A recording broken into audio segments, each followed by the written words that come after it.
There is a king who ruled over the cold northern seas. He held 3 crowns upon one head. England, Denmark, and Norway all answered to his name. Have you ever wondered how a Viking prince became the most powerful ruler in all of Europe?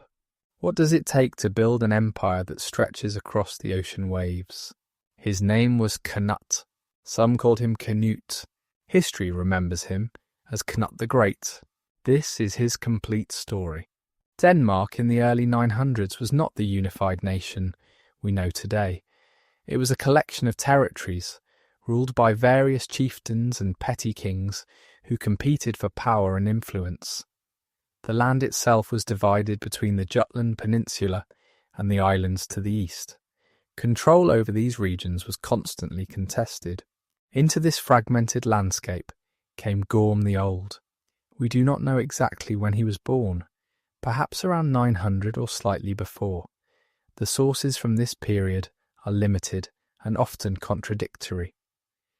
What we do know is that Gorm managed to consolidate power over much of Denmark. He established himself as a king in a time when that title was far from secure. Gorm ruled from Jelling, a site in central Jutland that would become the symbolic heart of the Danish monarchy.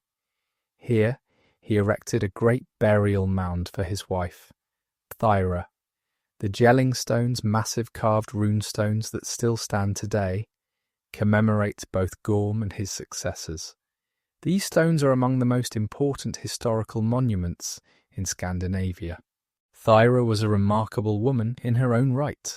The sources describe her as wise and capable. One of the Jelling stones calls her the pride of Denmark. She may have played a significant role in governing alongside her husband. In Viking society, women could hold considerable power and influence, particularly in managing households and estates, while men were away at war. Gorm and Thyra had at least 2 sons. The elder was Cnut, sometimes called Cnut. This is not our Cnut the Great, but an earlier bearer of the name. This first Cnut died before his father, possibly killed in battle. His death left the succession to his younger brother. That younger brother was Harald. He would become known to history as Harald Bluetooth. The name Bluetooth likely refers to a dead tooth that had turned dark, though some scholars suggest other origins for the nickname. Whatever its source, the name has achieved unexpected immortality.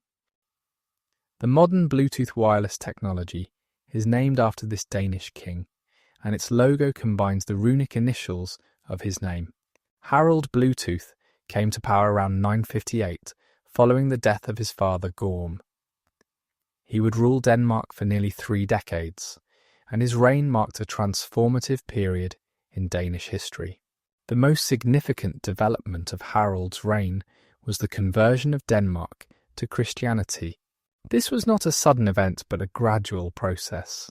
Christianity had been making inroads into Scandinavia for generations. Missionaries had been active in the region. Some Vikings had converted while abroad, encountering the faith during raids or trading expeditions.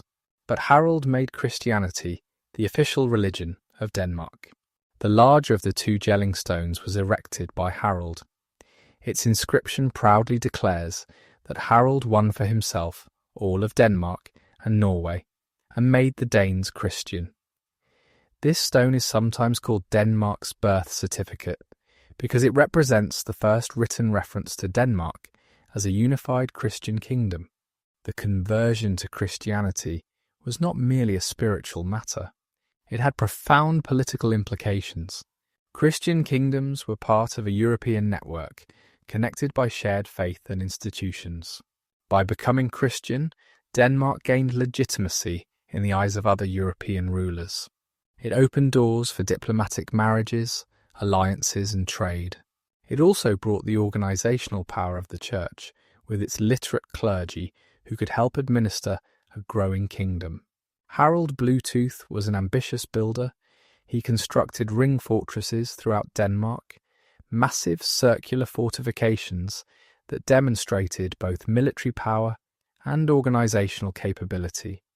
These fortresses, known as trelleborgs, required enormous resources and coordinated labour to construct.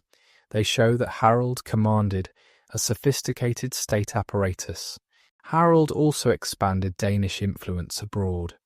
His claim to have won Norway refers to his intervention in Norwegian affairs. The exact nature of his control over Norway is debated by historians. He may have exercised some form of overlordship rather than direct rule, but the claim itself shows the ambitions of the Danish crown. However, Harold's reign did not end peacefully. In his later years, he faced rebellion from his own son.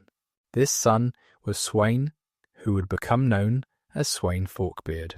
The nickname refers to his distinctive forked beard, a style that was apparently unusual enough to become his defining characteristic. People remembered that beard. They spoke of it in courts and taverns across the northern lands. It became as famous as the man himself. The conflict between father and son was not unusual in Viking society. Power was something to be seized, not inherited quietly. A son who waited patiently for his father to die might wait forever. A son who wanted to rule had to be willing to fight for it. Sweyn was willing. The reasons for the rebellion are not entirely clear. Some sources suggest that Sweyn rejected his father's Christianity. They paint him as a champion of the old gods, rising against a king who had betrayed the traditions of his ancestors. But this interpretation is probably too simple. Religion may have played a role, but so did ambition, impatience, and the eternal tension between generations. Harold Bluetooth was growing old. His grip on power was weakening.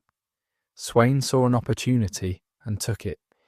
He gathered supporters among the Danish nobles, men who were dissatisfied with Harold's rule, or who simply wanted to back the winning side. Civil war erupted across Denmark. The fighting was fierce and prolonged. Father and son led armies against each other across the Danish landscape. Towns were burned, warriors died, families were torn apart by divided loyalties. This was the brutal reality of medieval succession disputes. Around 986 or 987, the conflict reached its climax. Harold Bluetooth was wounded in battle, struck by an arrow or a spear. The sources disagree on the details. What they agree on is that Harold fled. He escaped to the lands of the Wends, Slavic peoples who lived along the southern shore of the Baltic Sea. There, among foreigners, the king who had united Denmark and brought it into the Christian fold breathed his last. Sweyn Forkbeard was now king of Denmark. He had won his crown through blood and rebellion. He had overthrown his own father. This was the man who would become Cnut's father. This was the legacy that Cnut would inherit. Sweyn Forkbeard stands as one of the most remarkable figures of his age.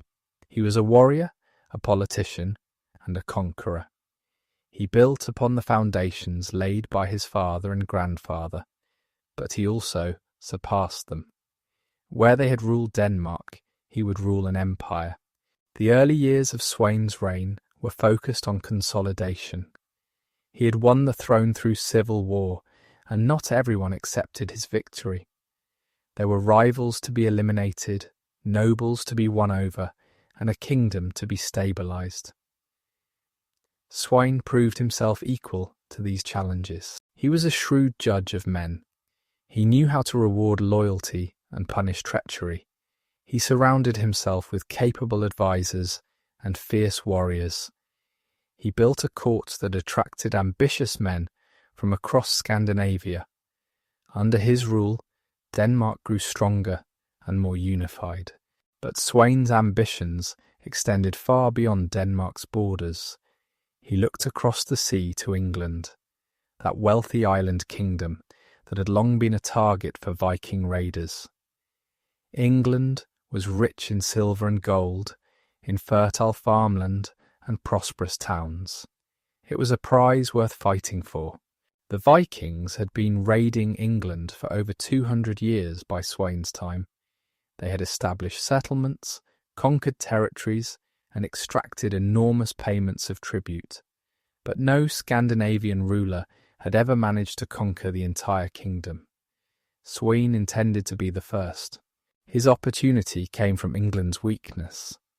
The English king, Ethelred, was a troubled ruler. He had come to the throne as a child under dark circumstances. His half-brother Edward had been murdered, and many suspected that Ethelred's supporters were responsible. This shadow of illegitimacy hung over his reign. Ethelred was not without ability. He could be energetic and determined when he chose. But he was also suspicious, indecisive, and prone to poor judgment. He trusted the wrong people and alienated those who might have helped him. His nickname, Ethelred the Unready, captured the essence of his reign. He was a king who was never quite prepared for the challenges he faced. The Viking raids on England intensified in the 990s. Large fleets appeared off the English coast, carrying thousands of warriors hungry for plunder. Ethelred's response was inconsistent. Sometimes he fought, winning occasional victories, but never delivering a decisive blow. More often, he paid. The payments were called Dungeld, and they were enormous. In 991, after a defeat at the Battle of Malden, Ethelred paid 10,000 pounds of silver to make the Vikings go away. It was a staggering sum, enough to buy peace for a time. But the Vikings always came back, and each time they demanded more. In 994, Sweyn Forkbeard himself led a great raid on England. He was accompanied by Olaf Tryggvason, a Norwegian prince of royal blood. Together, they commanded a fleet of 94 ships, carrying perhaps 5,000 warriors. They attacked London but failed to take it. The city's defences held, and the Vikings withdrew. But they did not leave England empty-handed. Ethelred paid them 16,000 pounds of silver to depart. He also agreed to provide them with supplies and winter quarters. The Vikings spent the winter in England, living off the land and preparing for future campaigns. This was the pattern of Sweyn's early involvement in England.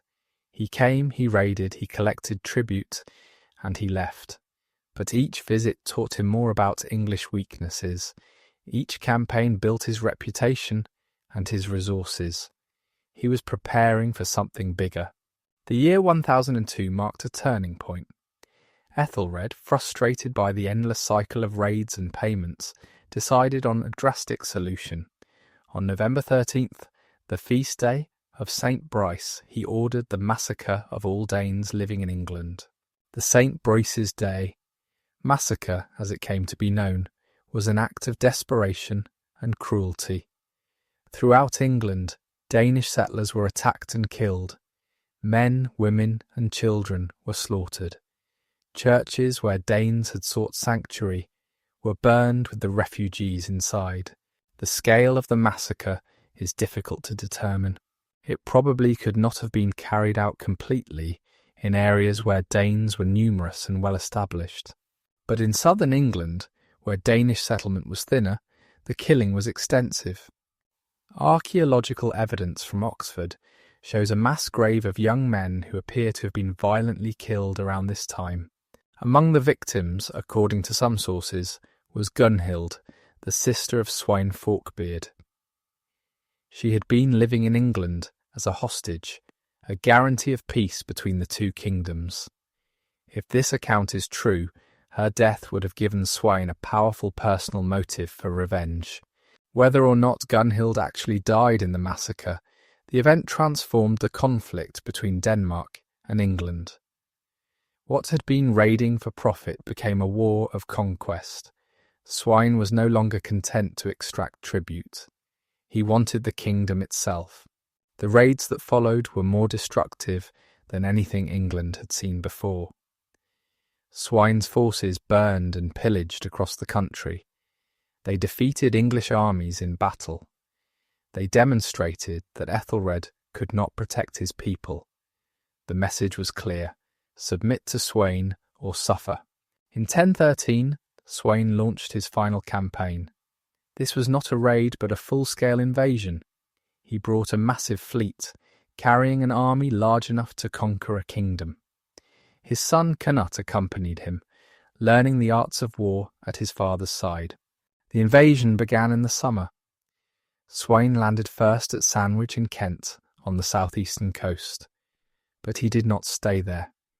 He sailed north, around the coast, to the Humber estuary. This was a strategic choice of the highest order. The Humber gave access to the old Dane law, the region of northern and eastern England, where Danish law and customs prevailed. The people here were of Scandinavian descent. They remembered their heritage. Many of them resented the rule of the West Saxon kings. Sweyn was counting on their support. He was not disappointed. Landing at Gainsborough in Lincolnshire, Sweyn found a warm welcome. The people of the region submitted to him immediately. They recognised him as their king. They provided supplies, information, and warriors. The conquest of England had begun. From Gainsborough, Sweyn moved systematically across the country. He marched south into the Midlands. Town after town opened its gates to him. Noble after noble came to offer submission. The English resistance was crumbling. Earl Uhtred of Northumbria, one of the most powerful men in England, submitted to Sweyn. So did the thanes of the 5 boroughs, the major towns of the Danelaw. So did the people of Lindsey and the East Angles. Sweyn's army grew as English warriors joined his cause. Ethelred was in London, watching his kingdom dissolve. London was the largest city in England, with strong walls and a determined population. It was the one place that held firm against Sweyn. The citizens refused to submit, perhaps fearing what would happen to them if they did. Sweyn besieged London, but could not take it. The city's defences were too strong, its people too stubborn. Rather than waste time and men on a prolonged siege, Sweyn decided to bypass the city. He would isolate London and let it wither. The Danish army marched west into Wessex, the heartland of the English monarchy. This was sacred ground for the English. It was the land of Alfred the Great, the king who had saved England from the Vikings 2 centuries earlier. It was the symbolic centre of English identity. When Wessex submitted, the conquest was complete. At Bath, the Western thanes came to Sweyn and acknowledged him as king. They gave hostages as guarantees of their loyalty. They swore oaths of allegiance. England had a new master. Ethelred's position was now impossible. He sent his wife Emma and their children to Normandy, to the safety of her family's court. Then he himself fled, abandoning his kingdom to the conqueror. The last of the old English royal line had been driven into exile. By Christmas 1013, Sweyn Forkbeard was King of England. He had achieved what no Scandinavian ruler had managed before. He had conquered the entire kingdom. He ruled from the Humber to the Channel, from the Welsh Marches to the North Sea. But his triumph was destined to be brief. On February 3rd, 1014, just 5 weeks after his recognition as king, Sweyn Forkbeard died. The cause remains uncertain. Some sources say he fell from his horse.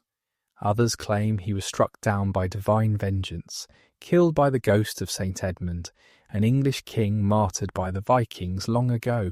Whatever the cause, Sweyn's death changed everything. He had conquered England, but he had not had time to consolidate his conquest. He had not had time to build the institutions and loyalties that would make his rule permanent. He had won a kingdom, only to lose it at the moment of victory. The question now was what would happen next. Who would inherit Sweyn's conquests? Would the Danish hold on England survive? Or would the English seize their chance to reclaim their kingdom? To understand what happened next, we must look more closely at Cnut himself. Who was this young prince who would soon face the greatest challenge of his life? What had shaped him into the man he was becoming? Cnut was born sometime in the 990s, though the exact year is unknown. He was the second son of Svein Forkbeard, which meant he was not the heir to the Danish throne. That position belonged to his older brother, Harold. Cnut was a spare, a backup, a prince who would have to make his own way in the world. His mother was probably Gunhild, a Polish princess who had married Sweyn as part of a diplomatic alliance. Poland was a rising power in this period, and the marriage connected Denmark to the network of Central European kingdoms. But some sources suggest Cnut's mother may have been someone else. The records from this period are incomplete and contradictory. What we can say with confidence is that Cnut was raised in the Danish royal court. He grew up surrounded by warriors and nobles, by poets and priests. He was trained in the arts of war from an early age, learning to fight with sword and axe, to ride horses and row ships. He was also educated in the skills of rulership, watching his father govern and learning how power worked. The court of Svein Forkbeard was a place of ambition and intrigue. Warriors competed for the king's favour. Nobles jockeyed for position and influence. Foreign ambassadors came and went, negotiating alliances and treaties. Young Cnut absorbed all of this, learning lessons that would serve him well in the years to come. He would have heard the skalds reciting their poetry, elaborate verses praising the deeds of kings and heroes. Viking poetry was complex and elusive, filled with metaphors and references to mythology. A well-educated prince was expected to understand and appreciate this art form. Some could even compose verses themselves. Religion was another important part of Cnut's upbringing. Denmark had been officially Christian for about a generation by the time of his birth. He would have been baptized as an infant and raised in the faith. But Christianity in Scandinavia was still young, still blending with older traditions and beliefs. Cnut grew up in a world where the cross and the hammer of Thor were not yet entirely separate. The first clear record we have of Cnut's activities comes from his father's English campaigns. By 1013, he was old enough to participate in the Great Invasion. He sailed with the fleet, marched with the army, and witnessed his father's triumph. He was learning the business of conquest firsthand. We do not know exactly what role Cnut played in the 1013 campaign. He was probably too young and inexperienced to command troops independently. But he was there, watching and learning. He saw how his father managed the logistics of a major expedition. He saw how Sweyn dealt with English nobles, knowing when to be generous and when to be harsh. He saw how a kingdom could be won. When Sweyn died in February 1014, Cnut was suddenly thrust into a position of leadership. The Danish army in England proclaimed him king, the natural successor to his father. But this was a hollow title. Cnut had inherited an army, not a kingdom. He had inherited a conquest that was far from secure. The English moved quickly to exploit the situation. They sent messengers to Ethelred in Normandy, inviting him to return. They promised to support him if he would rule more justly than before. Ethelred agreed and began preparing to reclaim his throne. Meanwhile, Cnut faced a difficult decision. He was young and untested. His army, though formidable, was far from home and surrounded by a hostile population. London had never submitted and remained a centre of English resistance. Without his father's authority and experience, could he hold what had been won? The answer, Cnut decided, was no. He could not hold England with the resources he had. He needed to withdraw, to regroup, to gather more strength. It was a painful decision, an admission of weakness, but it was the right one.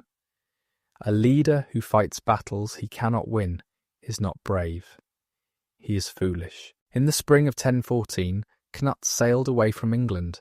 He took with him the hostages his father had collected, English nobles who had been given as guarantees of loyalty. Before he left, he committed an act of terrible cruelty. He mutilated these hostages, cutting off their hands and ears and noses, and put them ashore at Sandwich. This was a message to the English. It said that Cnut would return. It said that his vengeance would be terrible. It said that those who had betrayed his father would pay a heavy price. The mutilated hostages were a promise written in blood and flesh. Ethelred returned to England and reclaimed his throne, but his position was weak. His subjects did not trust him. His nobles were divided and quarrelsome. The kingdom he had recovered was exhausted by years of war and tribute payments. England was vulnerable, and Cnut knew it. Back in Denmark, Cnut found himself in an awkward position. His brother Harold had inherited the Danish throne. Cnut was a prince without a kingdom, a would-be conqueror who had been driven from his conquest. He needed to find a way forward. The relationship between Cnut and Harold is not entirely clear. Some sources suggest they cooperated, with Harold supporting Cnut's ambitions in England. Others hint at tension and rivalry. The truth probably lies somewhere in between. Brothers in royal families often had complicated relationships, mixing affection with competition. What is clear is that Cnut immediately began planning his return to England. He had tasted conquest, and he wanted more. He had been humiliated by his retreat, and he wanted revenge. He had inherited his father's ambition, and he intended to fulfill it.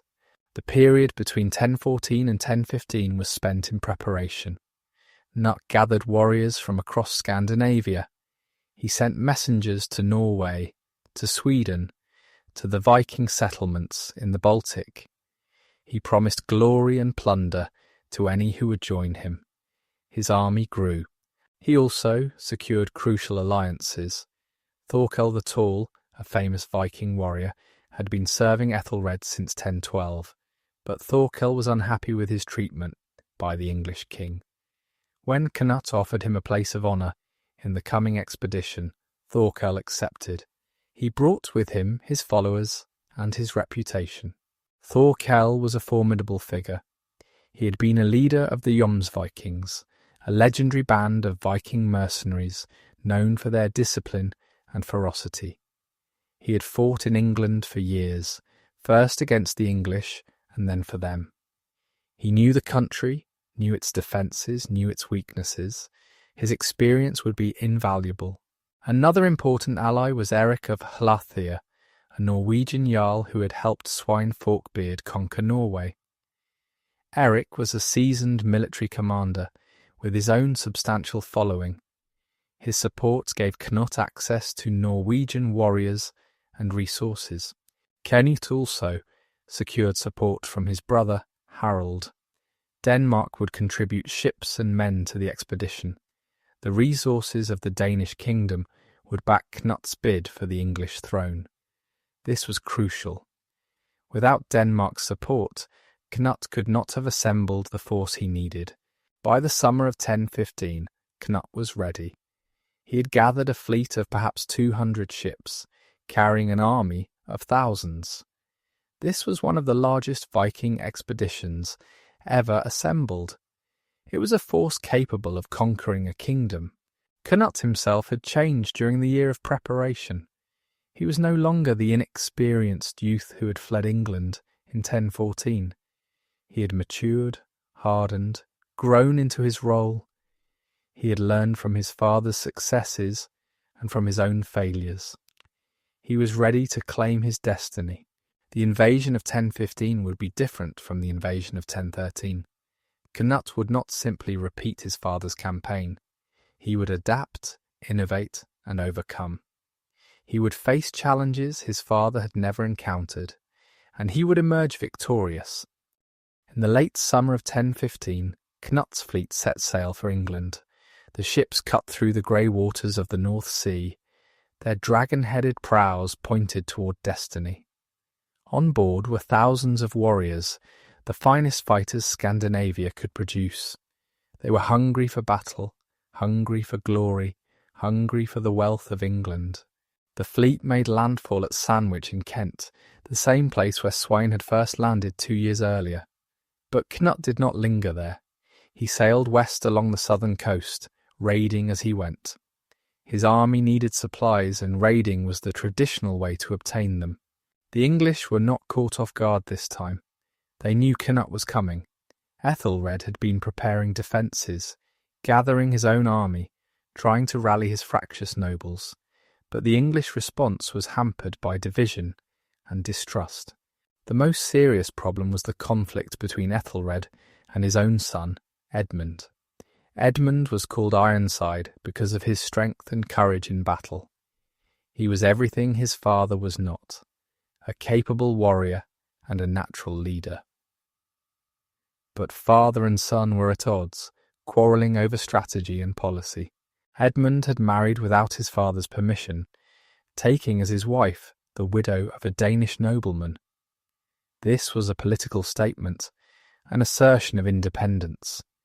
It signalled that Edmund was his own man, not merely an extension of his father's will. The marriage infuriated Ethelred and deepened the rift between them. While the English quarrelled among themselves, Cnut moved with purpose.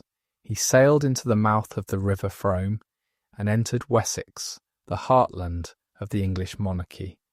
This was a bold move, striking at the centre of English power. It showed that Cnut feared nothing and no one. The people of Wessex submitted to Cnut, just as they had submitted to his father. They gave him hostages and supplies. They acknowledged him as their lord. The pattern of 1013 was repeating itself, but there were differences this time. Cnut was more systematic than his father had been. He did not simply accept submission and move on. He installed his own men in positions of authority. He reorganized local administration. He was building a permanent structure of control, not just winning temporary allegiance. The winter of 1015 to 1016 was a time of manoeuvring and positioning. Cnut consolidated his hold on Wessex while preparing for the next phase of the campaign. Ethelred remained in London, sick and increasingly ineffective. Edmund tried to raise resistance in the Midlands but struggled to gather support. The English nobility was divided. Some supported Ethelred out of loyalty or fear. Some supported Edmund as the more capable leader. Some had already gone over to Cnut, calculating that the Danish prince would win, and some tried to stay neutral, waiting to see which way the wind would blow. One of the most important figures in this drama was Edric Striona, the ealdorman of Mercia. Edric was a cunning and ruthless politician who had risen to power under Ethelred. He was hated by many for his treachery and ambition. But he controlled the resources of Mercia, the great Midland region of England. His support could tip the balance. In early 1016, Edric switched sides. He abandoned Ethelred and joined Cnut, bringing 40 ships and their crews with him. This was a devastating blow to the English cause. It showed that even the highest nobles had lost faith in Ethelred's ability to win. Edmund tried to fight on. He gathered what forces he could and marched to join his father in London. But the situation was desperate. The English were outnumbered, outmanoeuvred, and demoralised. Their leadership was divided and ineffective. Then on April 23rd, 1016, Ethelred died. He had been sick for some time, worn down by years of failure and stress. His death removed one obstacle to English unity, but created new complications. Who would succeed him? The answer was Edmund Ironside. The citizens of London proclaimed him king, and the nobles who were present agreed. But this was not a universal choice. In Southampton, another group of nobles chose Cnut as king. England now had 2 kings, and the matter would have to be settled by war. The campaigns of 1016 were among the most intense in English history. Edmund proved himself a formidable warrior, winning battle after battle against the Danes. He seemed to be everywhere at once, striking at Cnut's forces, rallying the English, refusing to give up. The first major engagement came at Pencewood in Somerset. Edmund attacked a Danish force and won a clear victory. He followed this up with another victory at Shurston in Wiltshire. The English were fighting back, and they were winning. But Cnut was not discouraged. He had resources that Edmund lacked. He had a steady stream of reinforcements from Scandinavia. He had the wealth of the territories he controlled. He had time on his side. Edmund might win battles, but could he win the war? The fighting continued through the summer. Edmund relieved London, which Cnut had been besieging. He pursued the Danes into Kent, winning another engagement at Brentford. For a moment, it seemed like the English might actually prevail. But then came treachery. Edric Striona, who had switched to Cnut's side earlier in the year, now switched back to Edmund. He claimed to have repented of his betrayal and offered his services to the English king. Edmund, desperate for support, accepted him.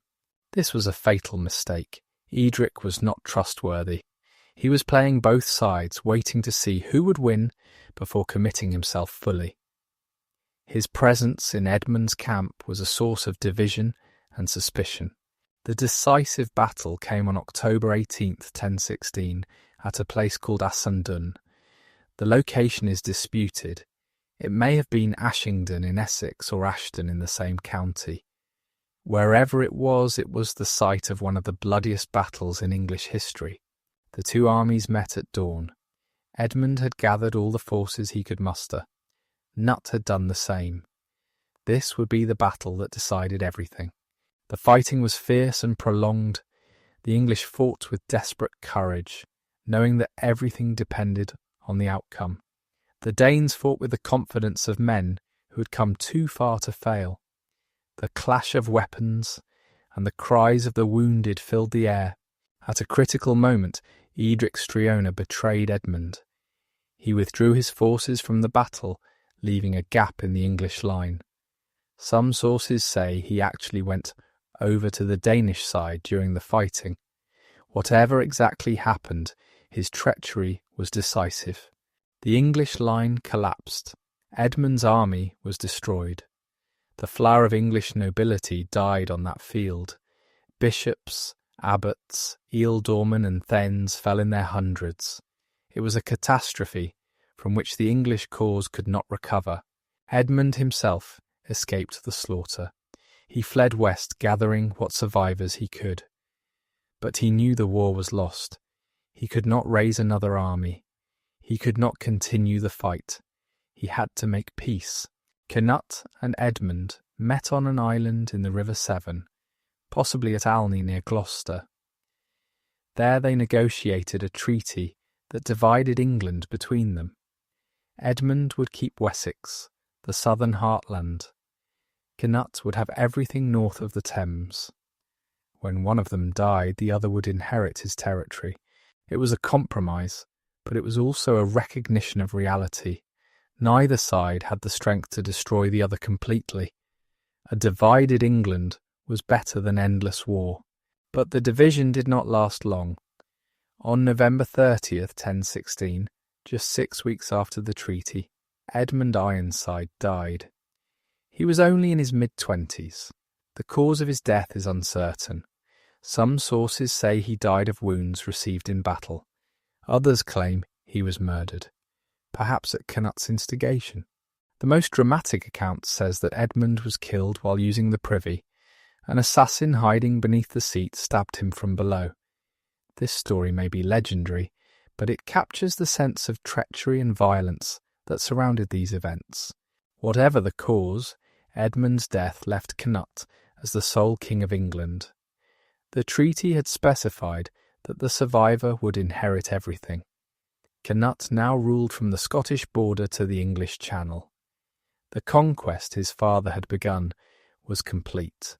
Cnut was now king of England, but his position was far from secure. He had won the throne through conquest, and many of his new subjects resented him. He was a foreigner, a Dane, an enemy who had killed their fathers and brothers on the battlefield. How could he transform himself from a conqueror into a legitimate king? The first step was dealing with potential rivals.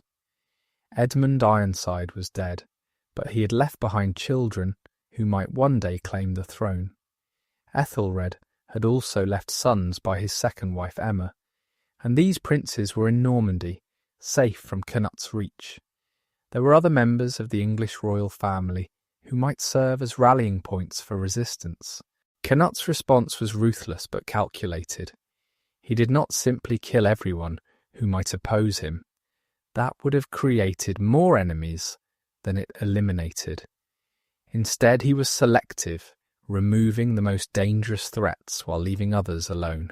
Edmund's infant sons were sent abroad to the court of the King of Sweden. From there, they eventually made their way to Hungary, where they grew up in exile. They were too young to be immediate threats, and killing children would have outraged public opinion. But they were also too dangerous to keep in England. Some English nobles were executed. Edric Striona, the treacherous ealdorman of Mercia, was among the first to die. Cnut had him killed at Christmas 1017, reportedly saying that he was rewarding Edric for his treachery by giving him the death he deserved. This was a message to everyone. Cnut might use traitors, but he did not trust them, and he would not let them profit from their betrayals. Other nobles were exiled or stripped of their lands. The great earldoms of England were redistributed to men Cnut trusted, many of them Scandinavians who had fought in his army. Thorkel the Tall received East Anglia. Eric of Hlathir received Northumbria. Cnut was creating a new ruling class, loyal to him personally, but Cnut also knew that he could not rule England with Scandinavians alone. He needed English support. He needed to win over at least some of the native nobility. He needed to become, in some sense, English himself. One of his most important moves was his marriage to Emma of Normandy. Emma was the widow of Ethelred the Unready, the queen of the king Cnut had overthrown. She was also the daughter of the Duke of Normandy, connected to one of the most powerful families in northern France. By marrying Emma, Cnut accomplished several things at once. He gained a link to the Old English royal line, giving his rule a veneer of legitimacy. He secured an alliance with Normandy, removing a potential base for his enemies. He acquired a queen who knew how to manage an English court. The marriage took place in 1017. Emma was probably in her early 30s, a mature woman who had already borne several children. Cnut was in his early 20s, a young conqueror at the height of his power. It was a political match, not a love match, but it proved to be a successful partnership. Emma brought more than political connections to the marriage. She brought experience and intelligence. She had been Queen of England for over a decade. She knew how the English court worked. She knew the nobles, the bishops, the networks of power and influence. She could help Cnut navigate the complexities of English politics. There was one complication. Cnut already had a wife, or at least a consort. Her name was Ælfgifu of Northampton, and she was an English noblewoman from a powerful family. Cnut had been involved with her since before his conquest, and she had borne him 2 sons, Sweyn and Harold. The exact status of Ælfgifu's relationship with Cnut is unclear. Some sources describe her as his wife, others call her his concubine. The distinction mattered because it affected the legitimacy of her children. If she was a true wife, her sons had strong claims to inherit. If she was merely a concubine, their claims were weaker. Cnut handled this situation with characteristic pragmatism. He did not repudiate Ælfgifu. He did not deny his sons by her, but he made clear that Emma was his queen, his primary wife, and that her children would take precedence. Ælfgifu was sent away to govern Denmark on Cnut's behalf, a position of honour that also kept her at a safe distance. This arrangement was unusual but not unprecedented. Viking rulers often had multiple wives or consorts, and the children of these unions competed for inheritance. Cnut was following Scandinavian customs, while also adapting to English expectations. It was a delicate balancing act. With his domestic arrangements settled, Cnut turned to the business of governing. He proved to be a surprisingly capable administrator. He did not simply exploit England for plunder, as earlier Viking rulers had done. He invested in the kingdom, building institutions and enforcing laws. One of his first acts was to issue a law code. This code drew heavily on earlier English legislation, particularly the laws of Edgar, a much respected king of the previous century. By associating himself with Edgar, Cnut was claiming continuity with the English legal tradition. He was presenting himself not as a foreign conqueror, but as a legitimate successor to the old kings. The law code covered a wide range of subjects. It dealt with crimes and punishments, with property rights and inheritance, with the obligations of lords and the rights of peasants. It showed that Cnut was interested in justice, in maintaining order, in protecting his subjects. Cnut also reformed the English coinage. He maintained the high quality of English silver pennies, which were among the most trusted currencies in Europe. He ensured that the mints operated efficiently and that counterfeiters were punished. Sound money was essential for trade, and trade was essential for prosperity. The church received particular attention. Cnut was a devout Christian, or at least he presented himself as one. He gave generously to monasteries and cathedrals. He supported the building of churches. He went on pilgrimage to Rome, the spiritual centre of Western Christianity. His relationship with the church was mutually beneficial. The church provided legitimacy, blessing his rule and praying for his success. It provided educated administrators who could help govern the kingdom. It provided a network of communication that reached into every corner of the land. In return, Cnut protected the church's property and privileges, supported its missionary efforts, and enforced its moral teachings. One of the most important churchmen in Cnut's England was Wulfstan, the Archbishop of York. Wulfstan was a powerful preacher and a skilled administrator. He had served under Ethelred and continued to serve under Cnut. He helped draft Cnut's law code, bringing his knowledge of English legal traditions to the task. Wulfstan's presence in Cnut's government symbolised the continuity between the old regime and the new. English churchmen, English laws, English institutions continued to function under Danish rule. Cnut was not destroying England. He was taking it over and making it his own. The army was another crucial institution. Cnut maintained a standing force of professional warriors, the famous huskarls. These men were the elite of his military, highly trained and fiercely loyal. They formed his personal bodyguard and the core of his army. They were paid regularly, fed well, and equipped with the finest weapons and armour available. The huskarls were bound to Cnut by oaths of loyalty. These oaths were sacred, unbreakable bonds that tied warrior to lord until death. A huskarl who betrayed his oath was the lowest form of human being, despised by gods and men alike. This system of personal loyalty gave Cnut a reliable military force that he could deploy anywhere in his realm. The huskarls lived according to a strict code. They trained constantly, honing their skills with sword, axe and spear. They practiced formations and manoeuvres, learning to fight as a unit rather than as individuals. They were disciplined in ways that set them apart from ordinary warriors. These men came from across Scandinavia and even from England itself. What mattered was not where a man was born, but how well he could fight and how loyal he would be. The huskarls were a meritocracy of violence, where skill and courage determined status. Cnut paid for his huskarls through a tax called the heergeld, the army tax. This was a continuation of the danageld that Ethelred had paid to buy off Viking raiders. But now the money went to support a permanent military force that protected England rather than plundered it. The tax was heavy, but it bought security. The fleet was equally important. England was an island, and control of the seas was essential for its defence. Cnut maintained a substantial navy, ready to respond to any threat.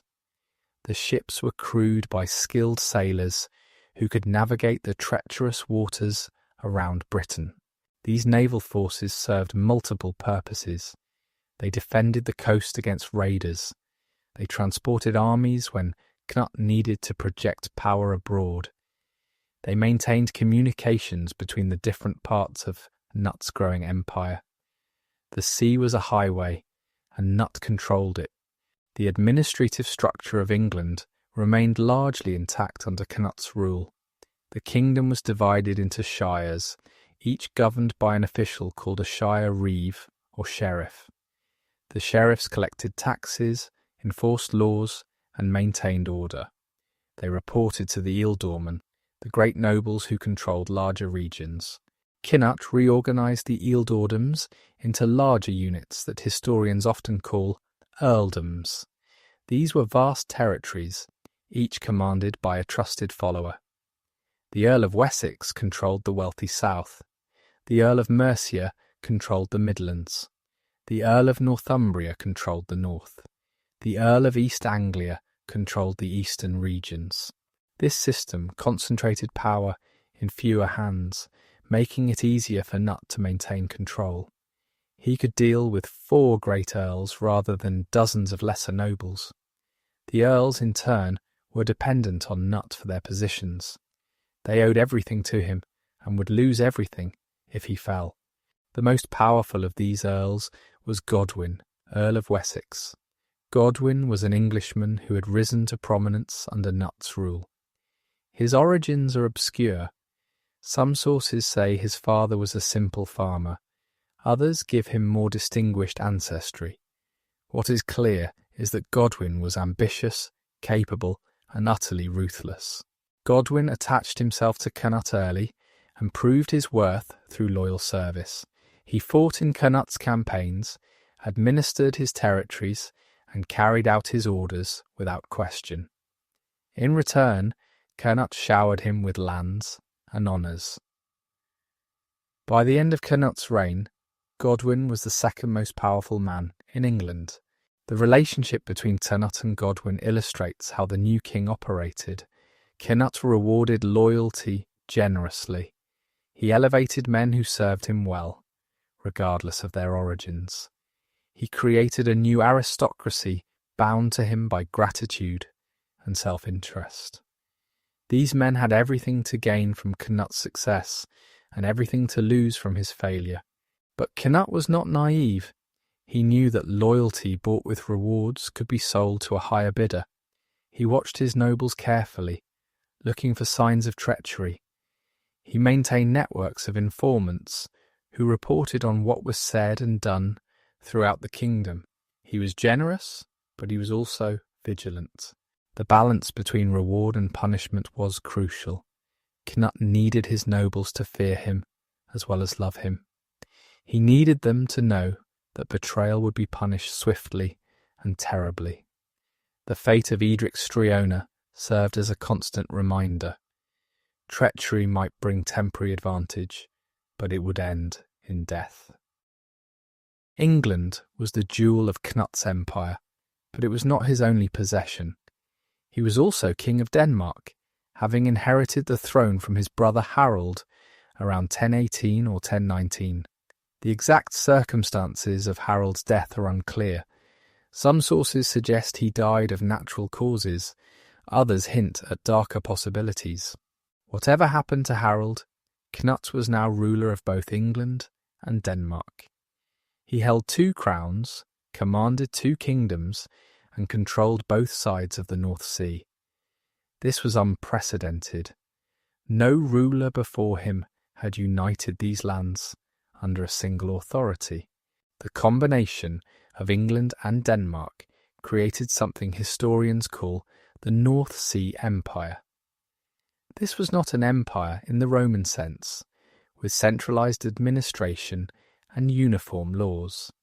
It was a personal union, held together by the person of Cnut himself. The two kingdoms remained separate, each with its own institutions and traditions. What they shared was a king. Ruling two kingdoms separated by hundreds of miles of ocean was a formidable challenge. Cnut could not be in both places at once. He needed trusted deputies who could govern in his absence. He needed systems of communication that could keep him informed of events. He needed to balance the demands of English and Danish subjects who had different needs and expectations. In England, Cnut relied on his earls and his queen. Emma played an important role in governing when Cnut was away. She held lands in her own right, maintained her own household, and exercised real authority. The earls handled military and administrative matters in their regions. Together, they kept England running smoothly. In Denmark, Cnut initially relied on regents. His sister Estrid and her husband Ulf were among those who governed in his name. But this arrangement proved problematic. Ulf grew ambitious, perhaps too ambitious. He began acting as if he were king rather than regent. The crisis came around 1026 or 1027. The exact details are disputed, but the outcome is clear. Cnut had Ulf killed, reportedly in a church at Roskilde. It was a brutal act, a murder in a sacred space, but it sent a message. No one, not even family, could challenge Cnut's authority and survive. The killing of Ulf was controversial. It violated the sanctuary of the church and the bonds of kinship. Cnut apparently felt some remorse, or at least saw the need to make amends. He gave generously to the church at Roskilde, funding construction and endowing priests to pray for Ulf's soul. It was a typical medieval combination of violence and piety. But Denmark was only part of Cnut's Scandinavian ambitions. He also had his eyes on Norway, the long mountainous kingdom that stretched along the western coast of the peninsula. Norway had been claimed by his grandfather, Harald Bluetooth, and contested by his father, Svein Forkbeard. Cnut intended to make that claim a reality. Norway in this period was ruled by Olaf Haraldsson, later known as St. Olaf. Olaf was a formidable figure, a Viking warrior who had raided across Europe before returning to claim the Norwegian throne. He was working to unify Norway and convert it fully to Christianity. He was also fiercely independent, unwilling to accept Danish overlordship. The conflict between Cnut and Olaf was both political and personal. They represented competing visions of Scandinavian order. Olaf wanted an independent Norway, free from Danish interference. Cnut wanted a unified Scandinavian realm under his own leadership. There was no room for compromise. Cnut's strategy against Norway was subtle and patient. He did not simply invade with overwhelming force. Instead, he worked to undermine Olaf from within. He cultivated relationships with Norwegian nobles who were dissatisfied with Olaf's rule. He offered them gold, honours and promises of favour. He turned Olaf's own subjects against him. The Norwegian nobility had reasons for discontent. Olaf was a strong king, perhaps too strong for their liking. He centralised power, reduced noble privileges, and enforced his will with an iron hand. Many nobles preferred the old days when they had been virtually independent lords in their own territories. Cnut exploited these grievances masterfully. He presented himself as a liberator, a king who would respect noble rights and privileges.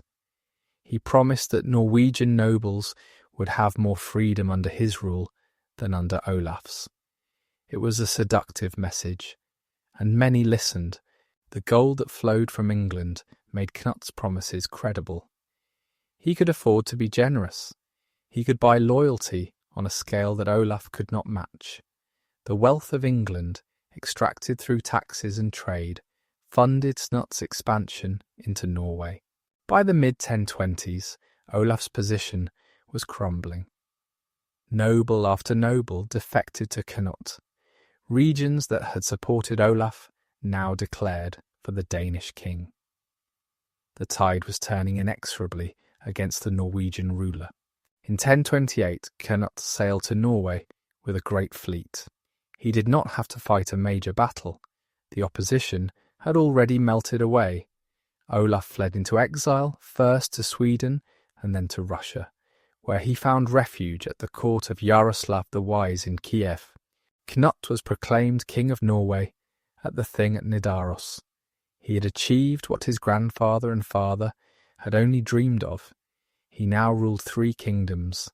England, Denmark, and Norway all acknowledged his authority.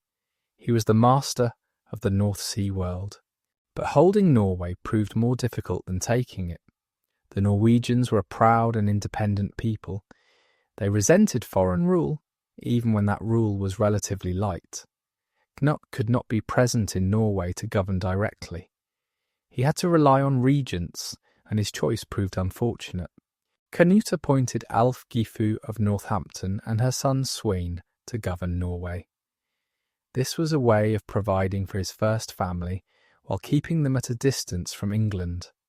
But Ælfgifu and Sweyn were outsiders in Norway, foreigners who did not understand local customs and sensibilities. Their rule was harsh and unpopular. They imposed heavy taxes to support the occupation. They interfered with traditional rights and privileges. They alienated the very nobles who had helped Cnut take power. Discontent grew throughout Norway. In 1030, Olaf Haraldsson returned from exile. He had gathered a small army in Sweden and marched back into Norway, hoping to reclaim his throne. The Norwegian nobles who had invited Cnut now faced a choice. Would they support the foreign regime or their native king? Many chose Olaf. Despite his faults, he was Norwegian. He represented independence and national pride. His return sparked an uprising against Danish rule. The decisive battle came at Stiklestad on July 29th, 1030. Olaf's army was outnumbered by forces loyal to Cnut, including many Norwegian nobles who had committed too deeply to the Danish cause to turn back. The battle was fierce and bloody. Olaf fought with desperate courage, but he could not overcome the odds against him. He was struck down on the battlefield, killed by his own countrymen fighting for a foreign king. The Norwegian cause seemed to have died with him, but Olaf's death transformed him. In life he had been a controversial figure, respected by some and hated by others. In death he became a martyr and a saint. Miracles were reported at his tomb. The church proclaimed him a holy man who had died for his faith. The cult of Saint Olaf spread rapidly through Norway. It became a focus for Norwegian identity and resistance to Danish rule. The very nobles who had killed Olaf now venerated him as a saint. The Danish regime found itself fighting against a ghost.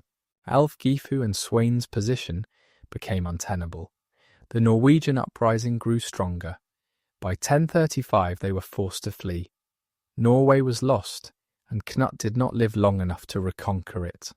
The failure in Norway was a rare setback for Cnut. It showed the limits of his power. He could conquer kingdoms, but he could not always hold them. He could buy loyalty, but he could not buy love. Norway would remain independent, shaped by the memory of Saint Olaf and the resentment of Danish rule. But this failure should not overshadow Cnut's remarkable achievements. For most of his reign, he controlled an empire that stretched from the Irish Sea to the Baltic. He was one of the most powerful rulers in Europe, respected and feared by kings and emperors alike. Cnut's power was not limited to his own territories.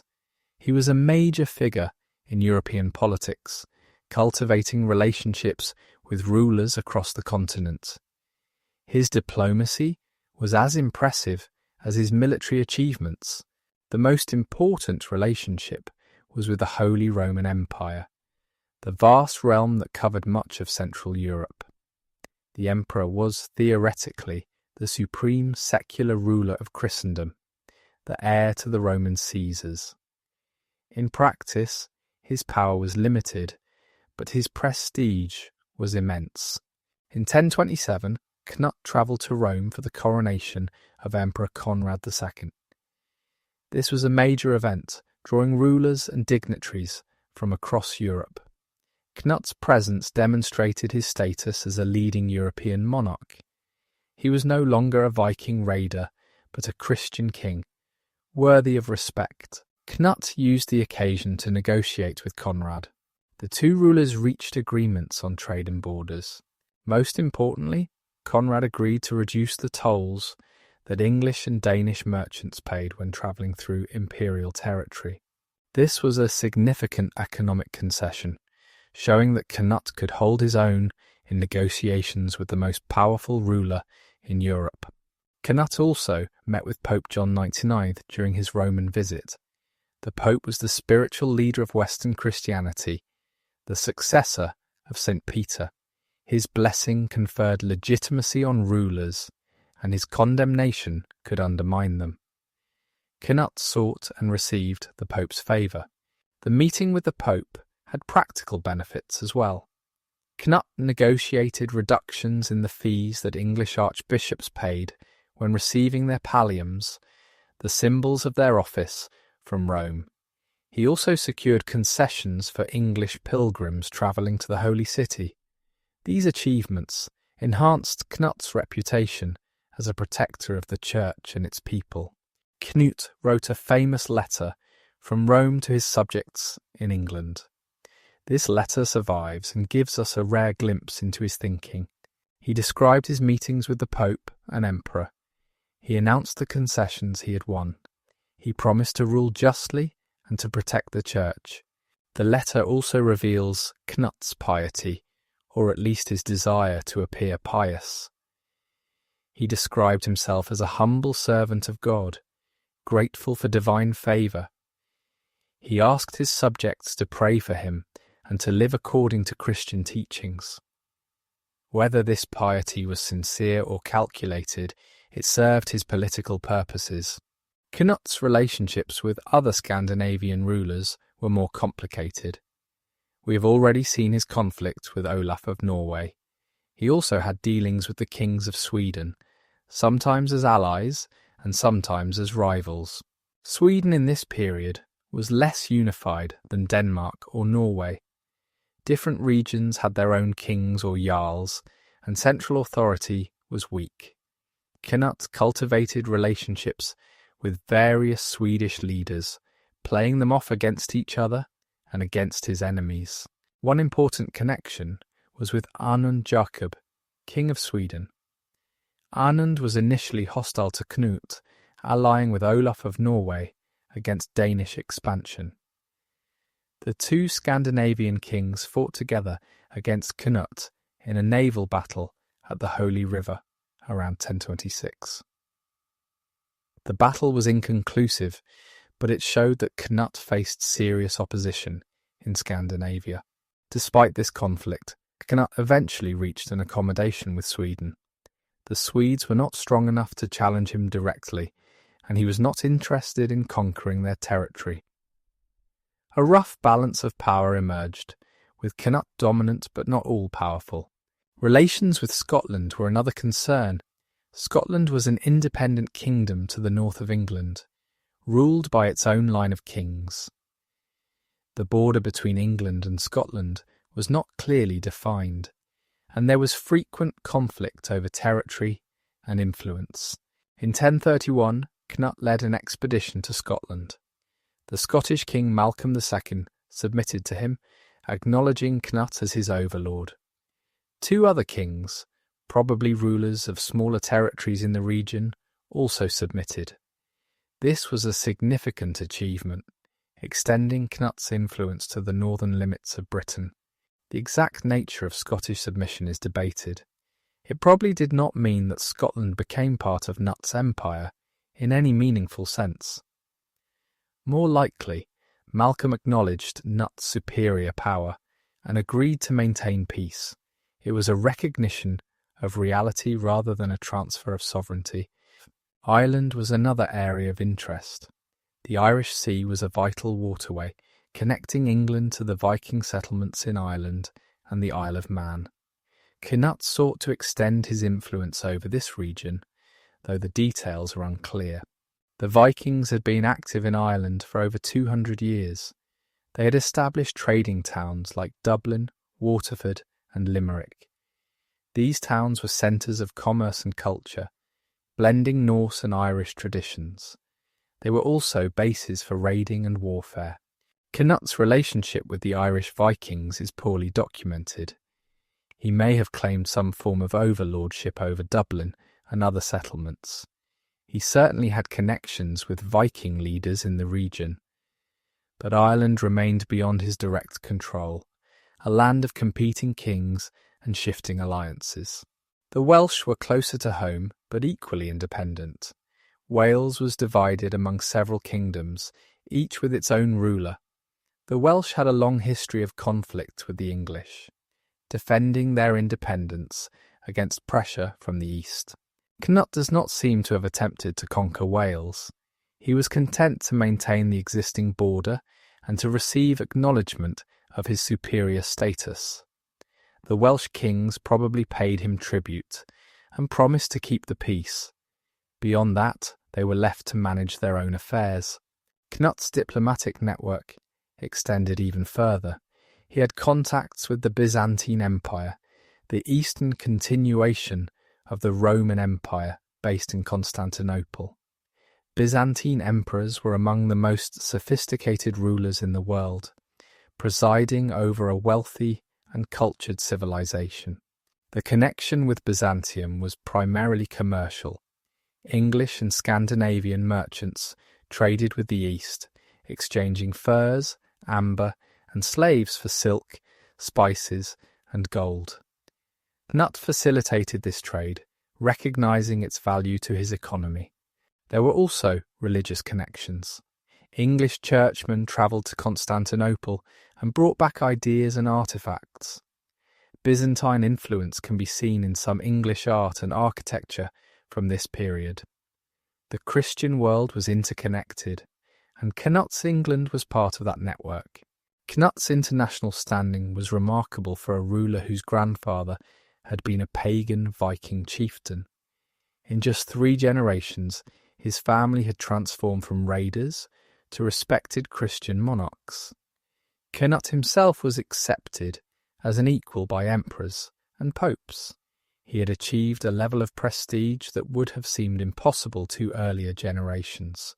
This prestige was not merely a matter of vanity. It had practical benefits. Cnut's reputation deterred potential enemies. It attracted allies and supporters. It facilitated trade and diplomacy. It made his rule more secure by demonstrating that he was a legitimate king, not just a successful warlord. The image Cnut projected was carefully crafted. He presented himself as a Christian king, pious and just. He presented himself as a powerful ruler, wealthy and generous. He presented himself as a man of culture, patron of churches and supporter of learning. All of these images served his political purposes. Beyond diplomacy and warfare, Cnut was a builder of institutions. He strengthened the administrative machinery of England, creating systems that would outlast his own reign. His legal and administrative reforms had lasting effects on English governance. The law codes issued under Cnut's name are among the most important documents of his reign. These codes did not create entirely new laws. Instead, they compiled and organised existing legal traditions, drawing on the work of earlier kings like Edgar and Ethelred. The compilation was largely the work of Wulfstan, the Archbishop of York. Wulfstan was one of the most learned men in England, a skilled writer and administrator. He had served under Ethelred and continued to serve under Cnut, providing continuity between the two regimes. Wulfstan's influence on the law codes is evident in their language and concerns. They emphasize Christian morality and the duties of rulers to protect the church. They reflect Wulfstan's belief that good laws and good governance were essential for salvation. A kingdom that lived according to God's laws would prosper. A kingdom that ignored them would suffer. The codes covered a wide range of subjects. They defined crimes and specified punishments. Murder, theft, and treason were addressed in detail. The penalties varied according to the severity of the offence and the status of the victim. Killing a nobleman was punished more severely than killing a peasant. This reflected the hierarchical nature of medieval society. The codes also addressed civil matters. They dealt with property rights, inheritance, and contracts. They specified how disputes should be resolved and what procedures courts should follow. They created a framework for peaceful resolution of conflicts, reducing the need for violence and self-help. Religious matters received extensive attention. The codes required observance of the Sabbath and holy days. They prohibited pagan practices and superstitions. They mandated payment of tithes and other church dues. They protected church property and personnel from violence and exploitation. The treatment of different social classes was carefully defined.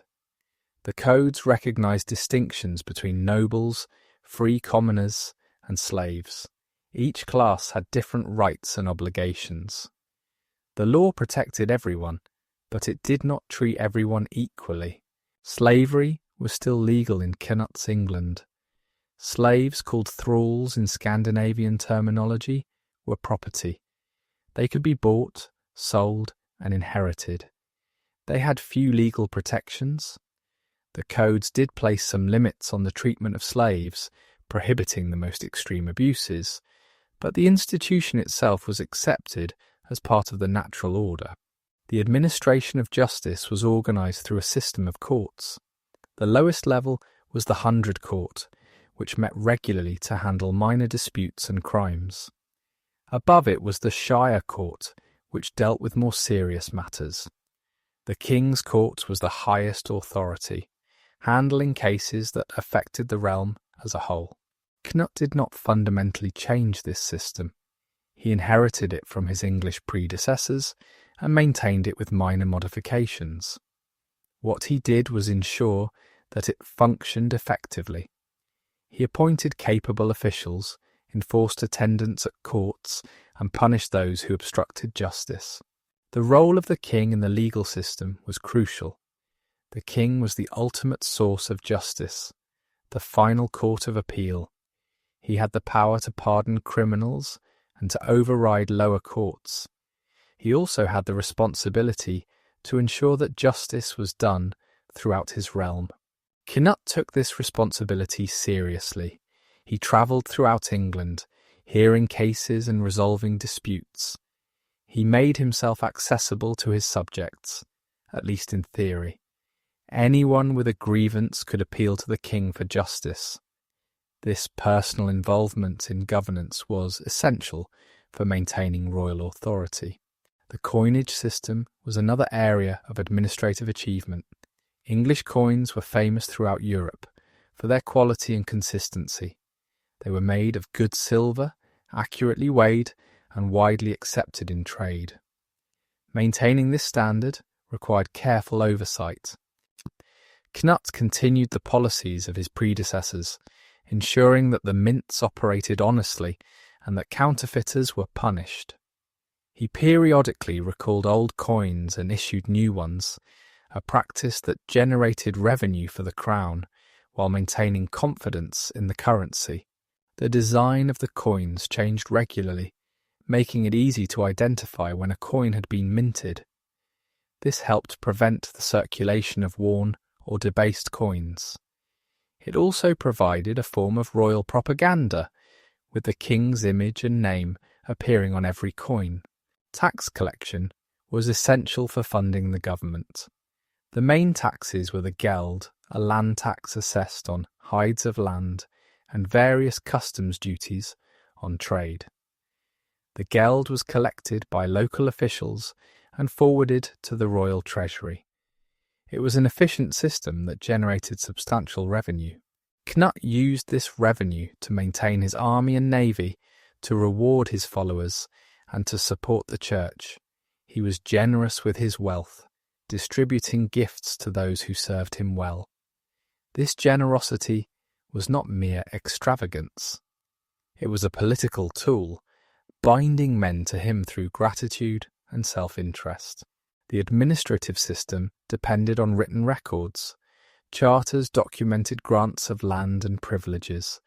Writs conveyed royal commands to local officials. Letters maintained communication across the realm. All of this required literacy, which was concentrated in the church. Monks and priests served as the scribes and administrators of medieval government. They drafted documents, kept records, and provided the expertise that governance required. Cnut relied heavily on churchmen for these services, rewarding them with lands and privileges. The relationship between church and state was close and mutually beneficial. The church provided administrative support and spiritual legitimacy. The state provided protection and material support. Neither could function effectively without the other. Cnut's administrative achievements should not be exaggerated. He did not create a modern bureaucracy.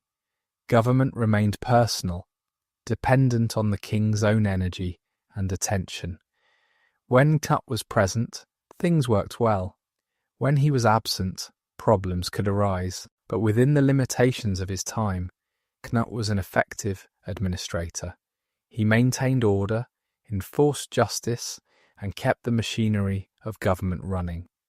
He built on the foundations laid by earlier English kings and left a stronger state for his successors. Religion was central to Cnut's rule. He presented himself as a devout Christian, a defender of the faith, and a generous patron of the church. Whether this piety was sincere or merely political is impossible to know. What is clear is that it shaped his reign in profound ways. Cnut's Christianity was inherited from his ancestors. His great-grandfather Harold Bluetooth had converted Denmark to Christianity. His grandfather and father had been at least nominally Christian. Cnut himself was raised in the faith, baptized as an infant, and educated by churchmen. But Cnut's Christianity was more than a family tradition. It was a political necessity. To rule England, he needed the support of the English church. The bishops and abbots controlled vast wealth and wielded enormous influence. They could legitimize his rule or undermine it. Winning their support was essential. Cnut courted the church assiduously. He gave generously to monasteries and cathedrals. He built new churches and restored old ones. He endowed priests to pray for his soul and the souls of his family. His gifts were recorded in charters that survive to this day, testifying to his piety. The monastery at Bury St. Edmunds received particular favour. This was the shrine of St. Edmund, the East Anglian king martyred by Vikings in 869. According to legend, Edmund had been killed for refusing to renounce his Christian faith. He was shot with arrows and then beheaded, becoming one of England's most popular saints. The connection between Cnut and St. Edmund was significant. Edmund had been killed by Vikings. Cnut was a Viking, or at least of Viking descent. By honouring Edmund's memory, Cnut was making amends for the sins of his ancestors. He was demonstrating that the age of Viking paganism was over and that a new era of Christian kingship had begun. Cnut visited Bury St. Edmunds and made rich offerings at the shrine. He granted the monastery extensive privileges, including judicial rights over its territories. He treated the monks with respect and generosity. In return, they prayed for him and promoted his reputation as a pious king. Other religious houses received similar treatment. Canterbury, the seat of the archbishop and the centre of English Christianity, was showered with gifts. Winchester, the old capital of Wessex, saw major building projects. Monasteries throughout England benefited from Cnut's generosity. The appointment of bishops was a crucial royal prerogative. Bishops were not only spiritual leaders but also political figures, controlling lands and resources. Cnut chose his bishops carefully, selecting men who were loyal to him as well as competent in their duties. Some of his appointments were Scandinavians, men who had come to England in his entourage. Others were Englishmen who had proven their loyalty. The mix reflected Cnut's broader strategy of balancing Danish and English interests. The most important churchman in England was the Archbishop of Canterbury. This position was held during most of Cnut's reign by Aethelnoth, an Englishman who had been a monk at Glastonbury. Aethelnoth was a capable administrator and a loyal supporter of Cnut. He crowned Cnut's sons and helped maintain stability during difficult times.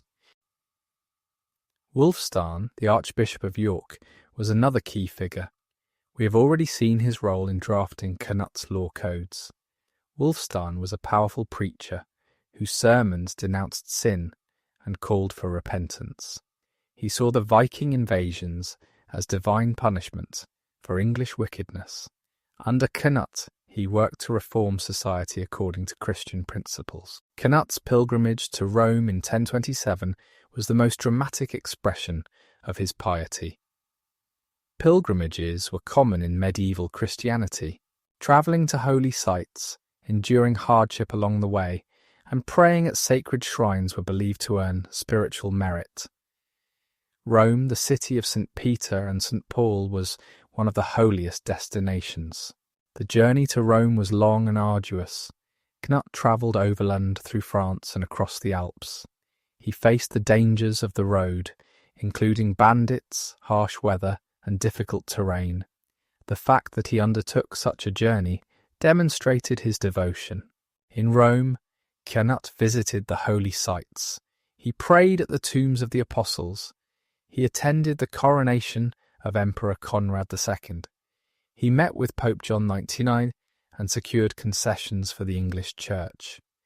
It was a triumphant visit that enhanced his prestige throughout Christendom. The letter Cnut wrote from Rome reveals his understanding of Christian kingship. He described himself as ruling by divine favour, responsible to God for the welfare of his people. He promised to govern justly, to protect the Church, and to maintain peace. These were the duties of a Christian king, and Cnut claimed to embrace them fully. Cnut's religious patronage extended beyond England. He gave gifts to churches in Denmark and Norway. He supported missionary efforts in Scandinavia.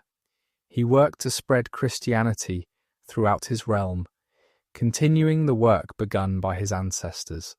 The conversion of Scandinavia was still incomplete in Cnut's time. Pagan practices persisted in remote areas.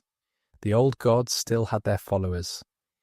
Cnut encouraged the Church's efforts to root out these survivals and establish Christianity firmly throughout the north.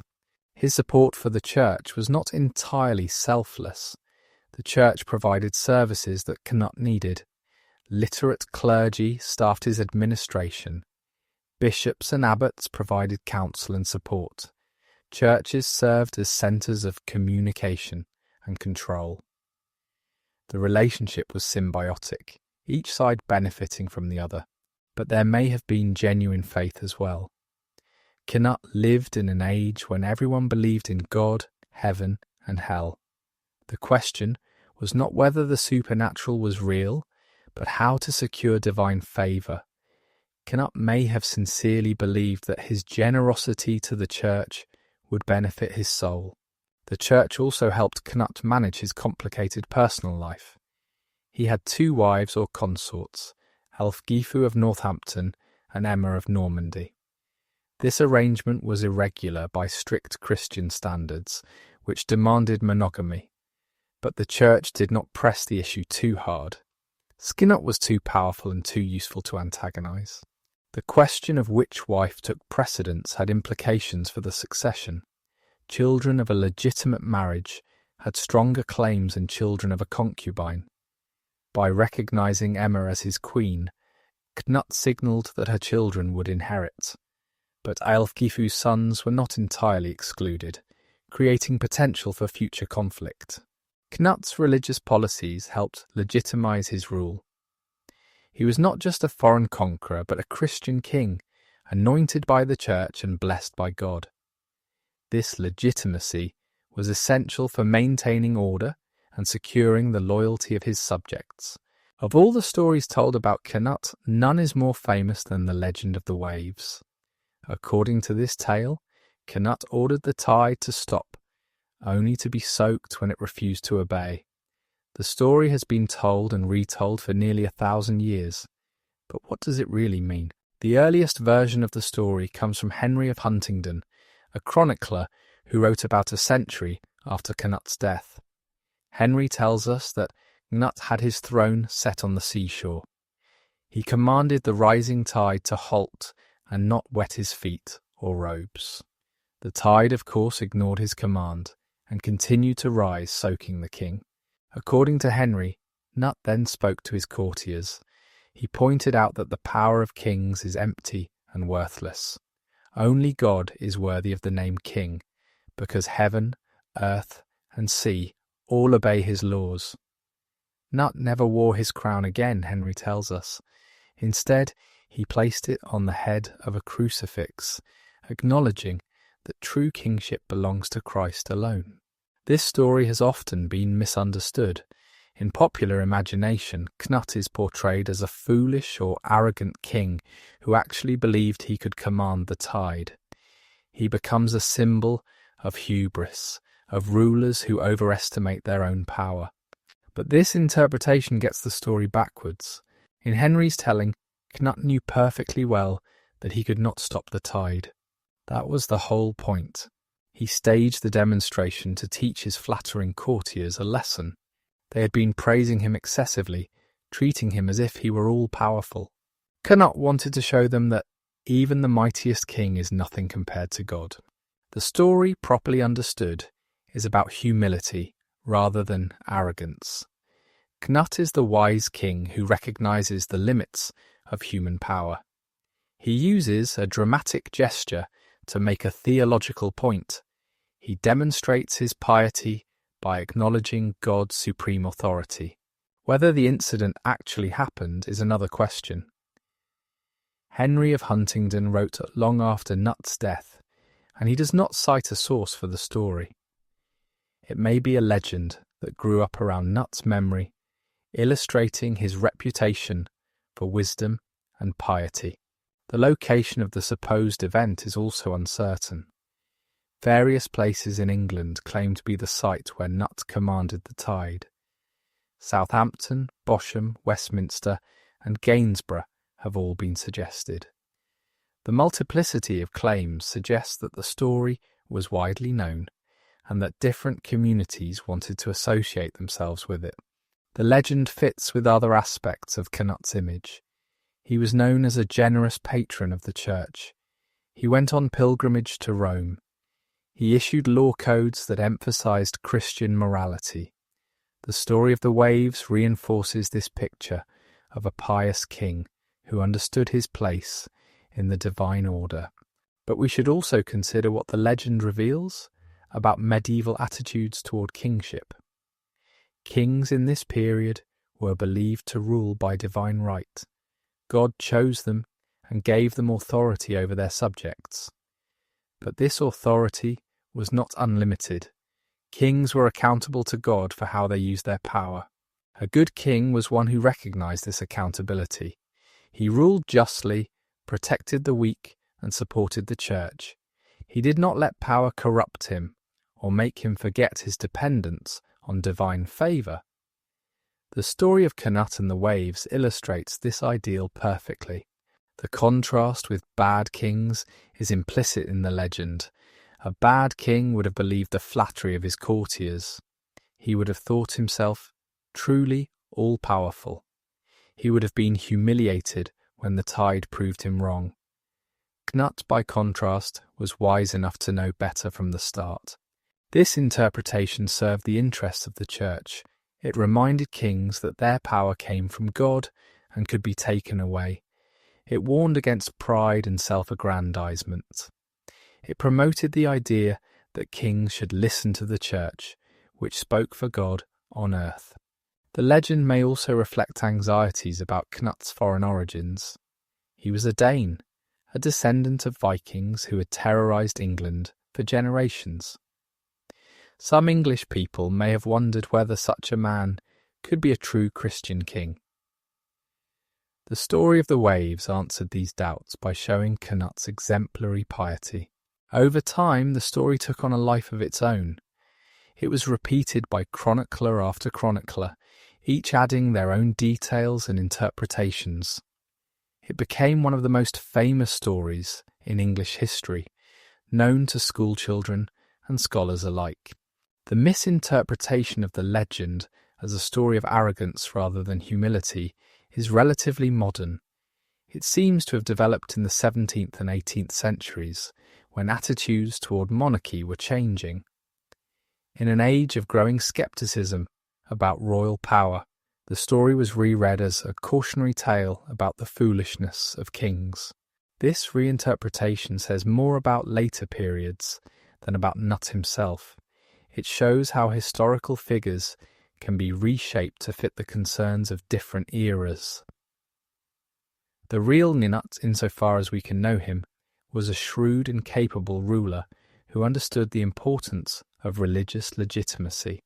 The legend of the waves, whatever its origins, has ensured that Cnut is remembered. Many medieval kings have been forgotten, their names known only to specialists. Cnut remains famous, his story told and retold across the centuries. The legend has given him a kind of immortality. Behind the public image of the great king was a private man with a family and personal relationships. Cnut's family life was complicated, marked by multiple marriages and competing claims to succession. These complications would have profound consequences after his death. We have already met Cnut's two wives. Ealfgifu of Northampton was his first partner, an English noblewoman from a powerful Mercian family. Their relationship began before Cnut's conquest of England, possibly during his first expedition in 1013. She bore him two sons, Sweyn and Harold. The exact status of Ealfgifu's relationship with Cnut is debated. Some sources describe her as his wife, others as his concubine. The distinction mattered legally and politically. A wife's children had stronger claims to inherit than a concubine's children. But in practice, the line between wife and concubine was sometimes blurry in this period. Ealfgifu came from a family that had suffered under Ethelred's rule. Her father, Ealfhelm, had been an ealdorman of Northumbria. He was killed in 1006, apparently on Ethelred's orders. Her brothers were blinded at the same time, a brutal punishment that removed them as political threats. This family history may have drawn Ealfgifu to Cnut. He was the enemy of the king who had destroyed her family. Supporting him was a form of revenge. Their relationship was political as well as personal, an alliance between the Danish invader and disaffected English nobles. Emma of Normandy was Cnut's second wife and his queen. We've seen how their marriage in 1017 served Cnut's political purposes. It connected him to the Old English royal line and secured an alliance with Normandy. Emma brought legitimacy and experience to the partnership. Emma was a formidable woman in her own right. She had already been Queen of England once, as the wife of Ethelred. She had borne Ethelred several children, including two sons, Edward and Alfred, who had claims to the English throne. By marrying Cnut, she was choosing the winning side and securing her own position. The marriage between Cnut and Emma produced at least 2 children. Harthacnut was their son, born around 1018. He would eventually become king of both Denmark and England. They also had a daughter, Gunhild, who would marry the future Holy Roman Emperor Henry III. The existence of children from both relationships created potential for conflict. Cnut had to decide which sons would inherit which kingdoms. He had to balance the claims of Ælfgifu's children against Emma's children. He had to manage the expectations and ambitions of 2 powerful women. Cnut's solution was to divide his inheritance. Harthacnut, Emma's son, was designated as heir to Denmark. He was sent there as a child to be raised and to learn the ways of his future kingdom. This gave Emma's line the wealthier and more prestigious inheritance. Sweyn, Ælfgifu's elder son, was given Norway to govern.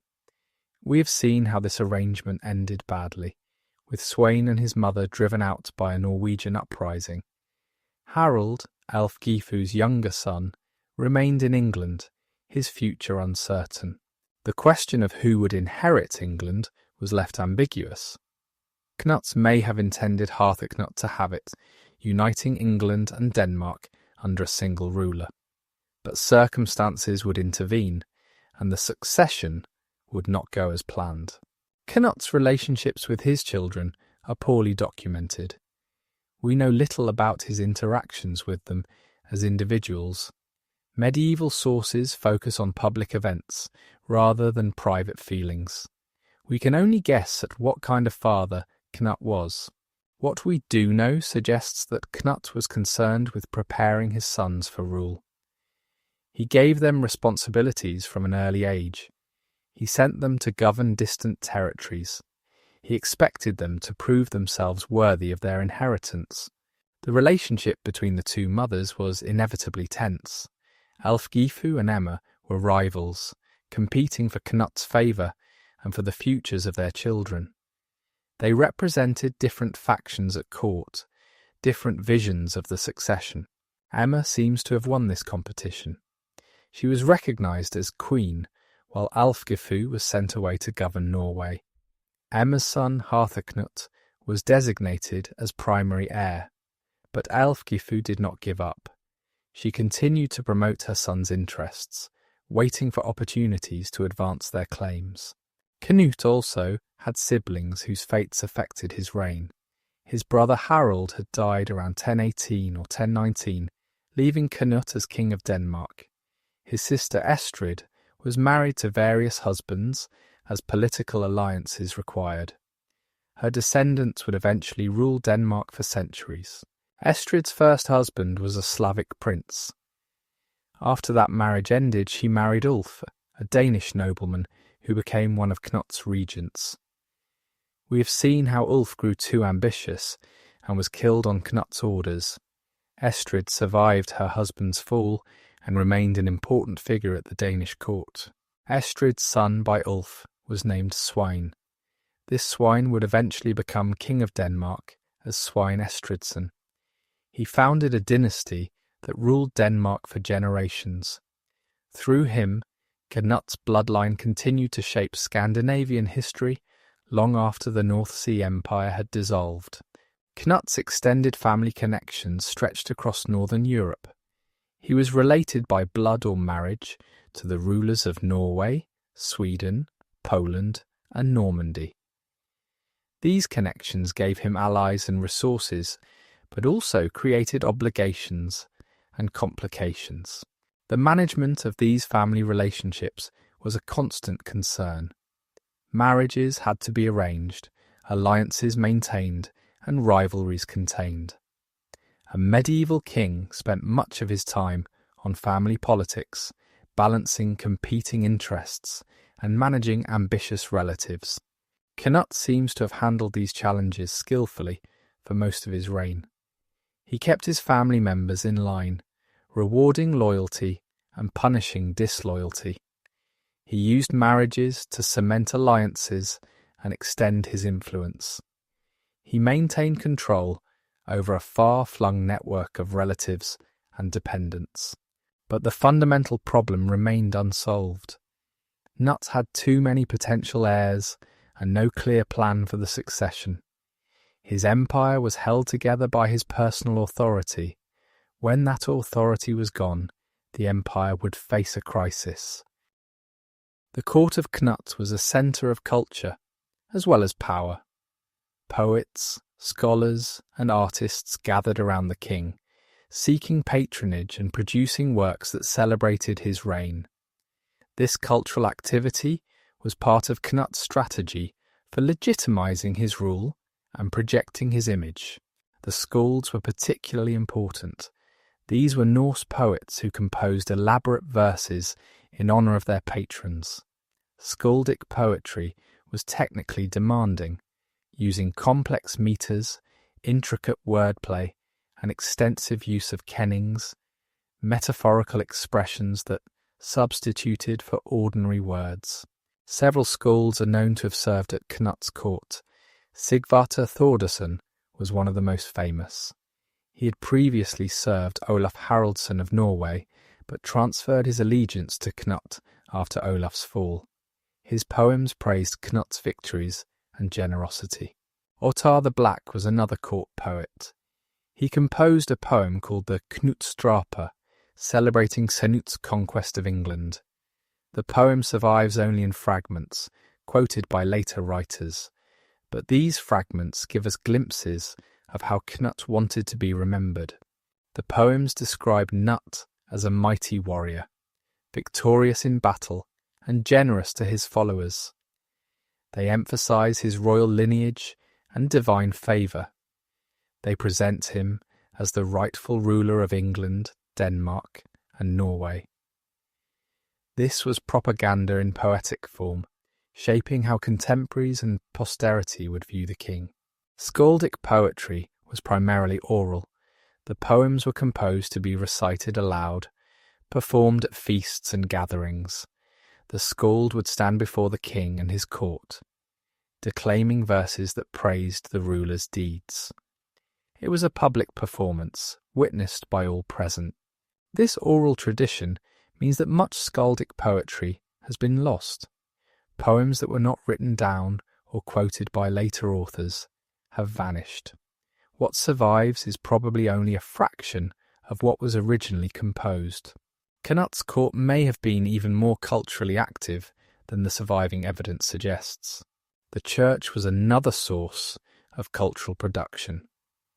Monasteries were centres of learning, where monks copied manuscripts, studied texts, and composed new works. Cnut's patronage supported these activities, providing the resources that intellectual life required.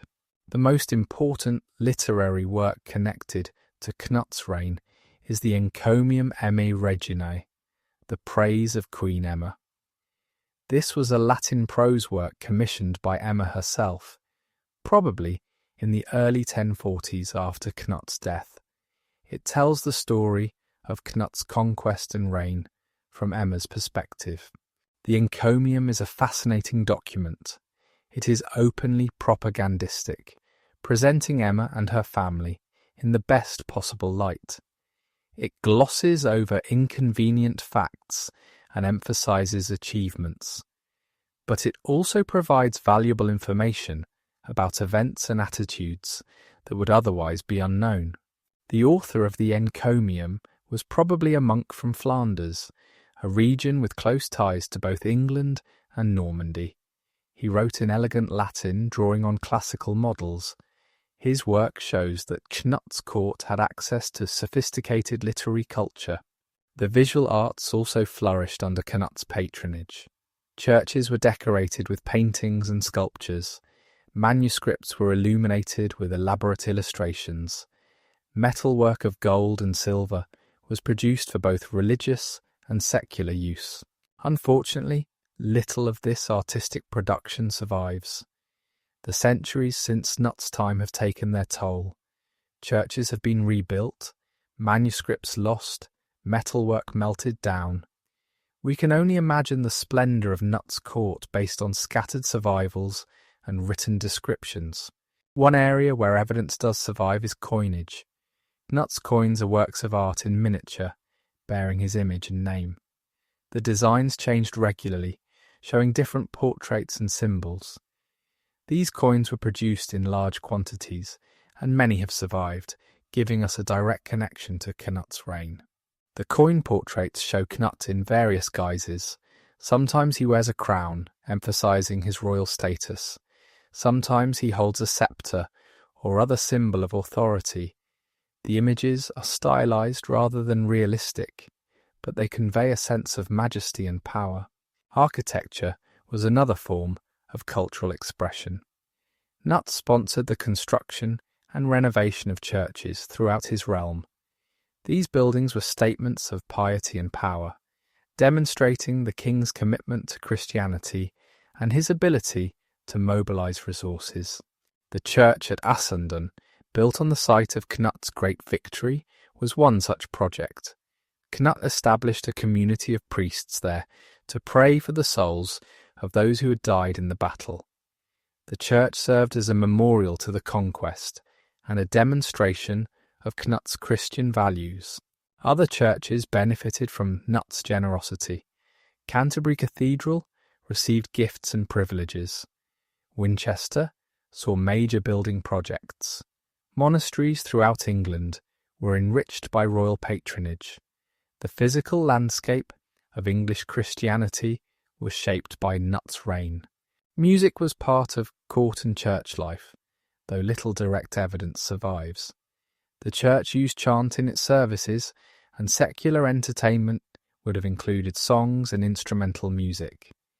Cnut's court probably enjoyed musical performances, though we cannot know exactly what they sounded like. The cultural achievements of Cnut's reign should not be exaggerated. This was not a golden age comparable to the Carolingian Renaissance or the later medieval flowering, but it was a period of significant cultural activity, supported by a wealthy and powerful king. Cnut's patronage served political purposes. It demonstrated his legitimacy as a Christian king. It attracted talented individuals to his court. It created works that celebrated his achievements and spread his fame. Culture was a tool of power, and Cnut used it skillfully. The cultural connections between England and Scandinavia were strengthened during Cnut's reign. Ideas, styles, and personnel moved back and forth across the North Sea. English churchmen travelled to Denmark and Norway. Scandinavian poets and warriors came to England. The North Sea Empire was a cultural as well as political unit. Beyond the world of kings and courts, ordinary people lived their lives in Cnut's England. Understanding their experiences helps us appreciate the context in which Cnut ruled. The great events of history took place against a backdrop of everyday existence. England, in the early 11th century, was an agricultural society. The vast majority of people lived in the countryside, working the land to produce food. Farming was the foundation of the economy, and the rhythm of the agricultural year shaped everyone's life. The main crops were wheat, barley, oats, and rye. These grains provided bread and ale, the staples of the medieval diet. Vegetables like beans, peas, and cabbage supplemented the grain. Fruit trees provided apples, pears, and plums.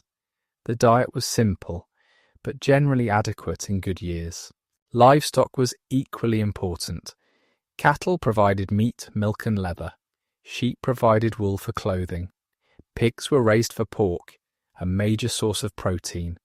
Chickens and geese provided eggs and feathers. Horses were used for transportation and, increasingly, for ploughing. The farming year followed a predictable pattern. Spring was the time for ploughing and planting. Summer brought the work of tending crops and making hay. Autumn was harvest time, the most critical period of the year. Winter was for threshing grain, repairing tools, and surviving until spring. The weather was always a concern. A wet summer could ruin the harvest. A harsh winter could kill livestock. Drought, flood, and frost were constant threats. Medieval farmers lived close to the edge, with little margin for error.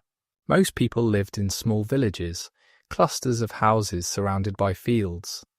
The village was the centre of social life, where people worked, worshipped, and celebrated together. Everyone knew everyone else.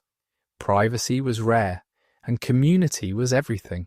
Houses were simple structures, built of wood, wattle, and daub, or occasionally stone. They typically had 1 or 2 rooms, with a central hearth for cooking and heating.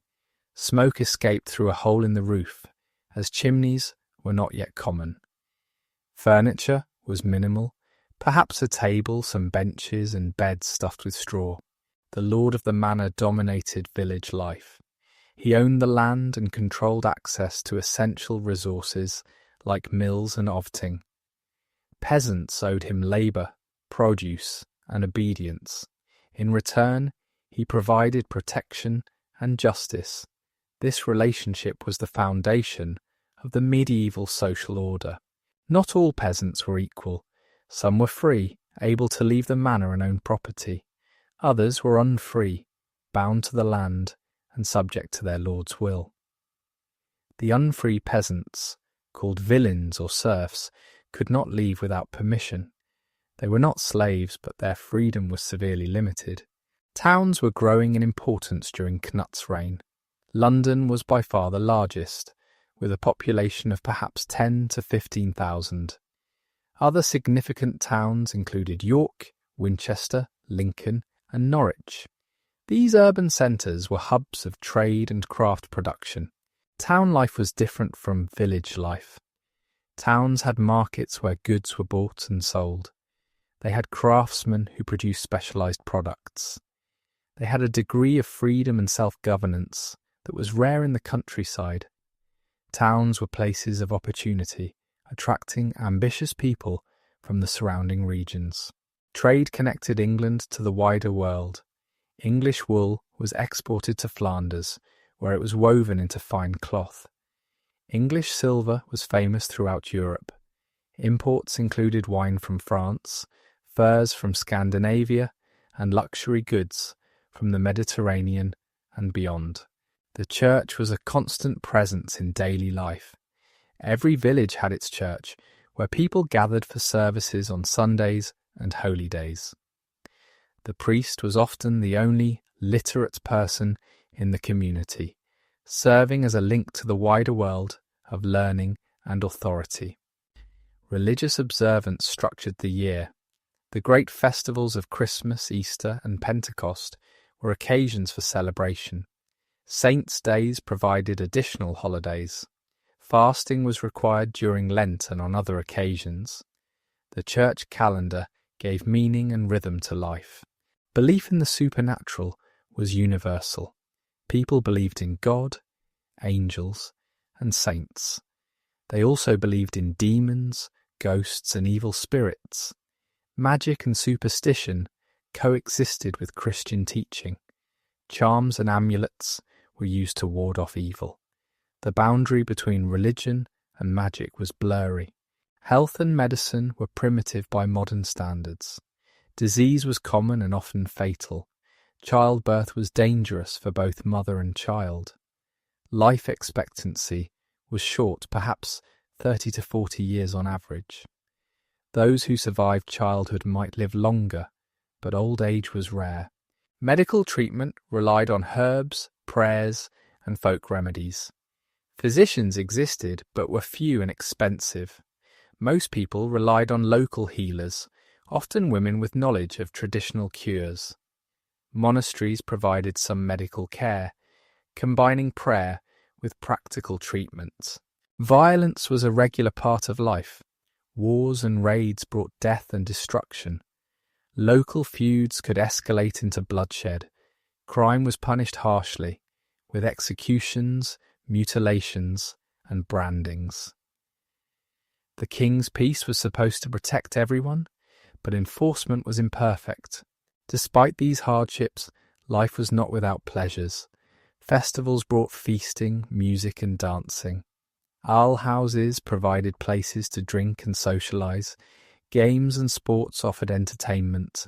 Family and community provided support and companionship. This was the England that Cnut ruled, a land of villages and fields, of lords and peasants, of churches and markets.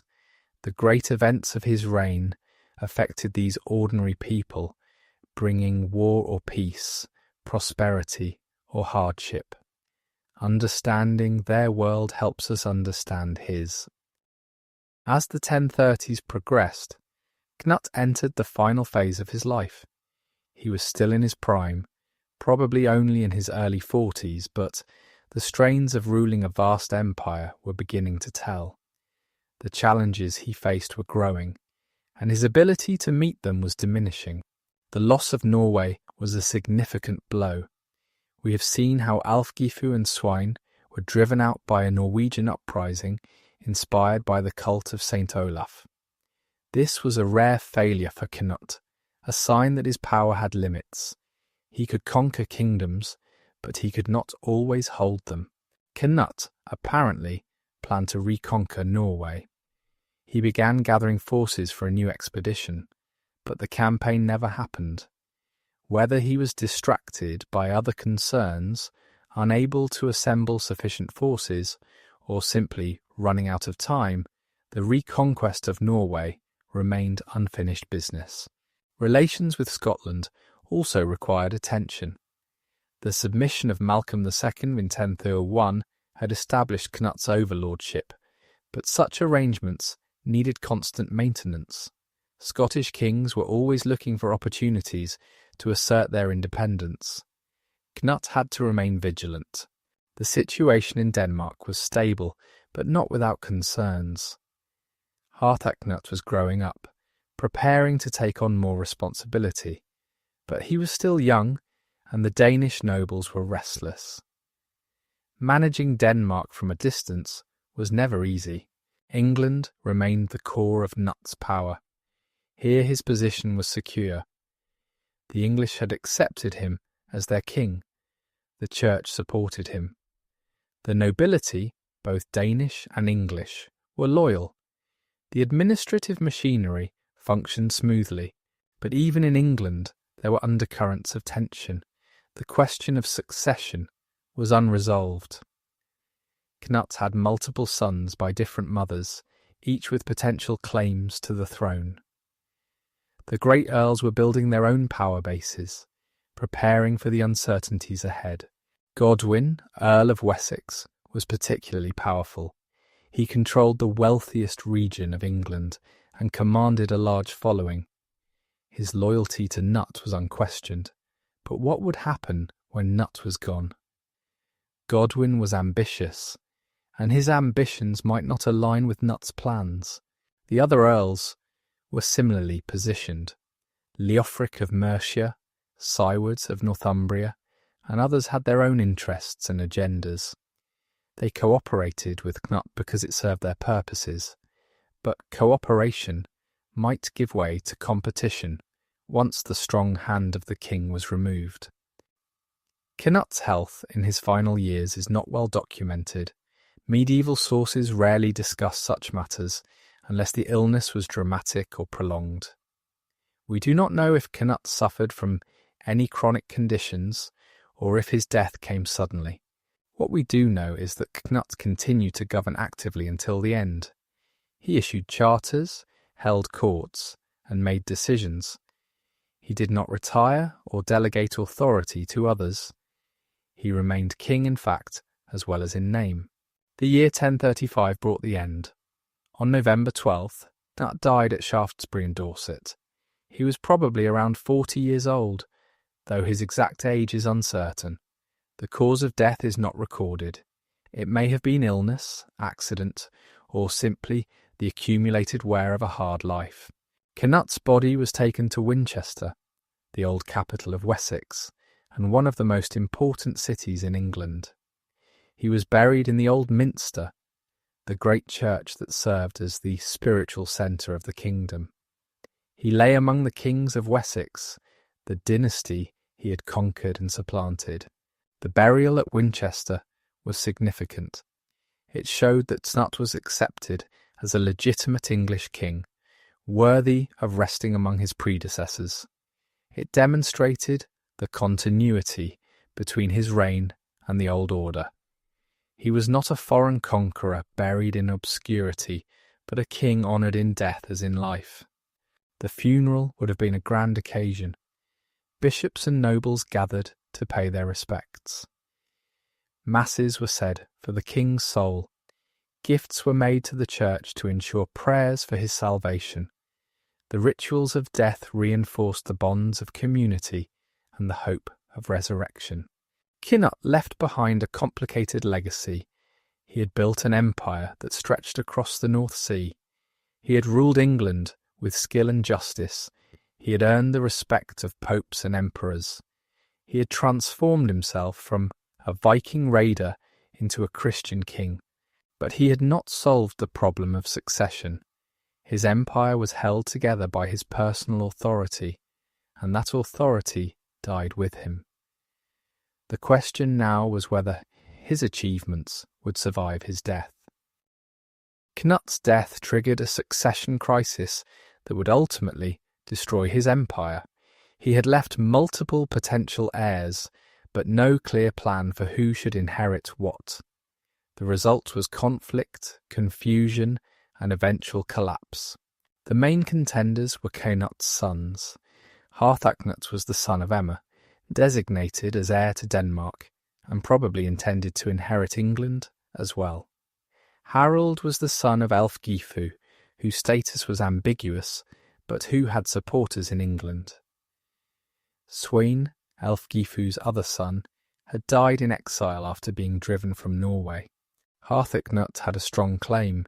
He was the son of the queen, raised as a prince and already recognised as king of Denmark.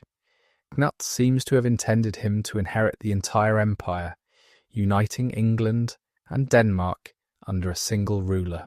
But Harthacnut was in Denmark when Cnut died. He could not immediately come to England to claim his inheritance.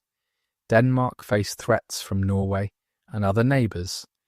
Harthacnut could not abandon his kingdom without risking its loss.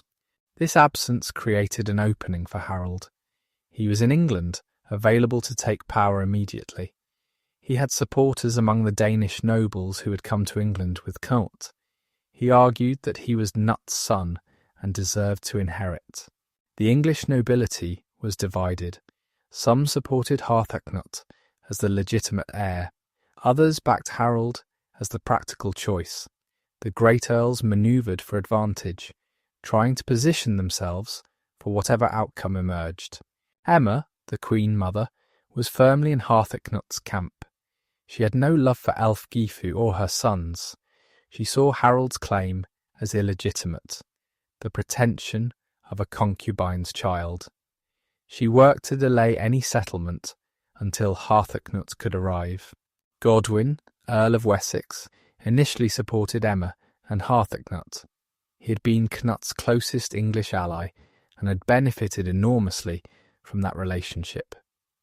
Supporting the legitimate heir seemed the safest course, but as months passed and Harthacnut did not come, opinions shifted. England could not remain without a king indefinitely. Someone had to govern, make decisions, and maintain order. Harold's presence became increasingly attractive. A compromise was reached in 1036.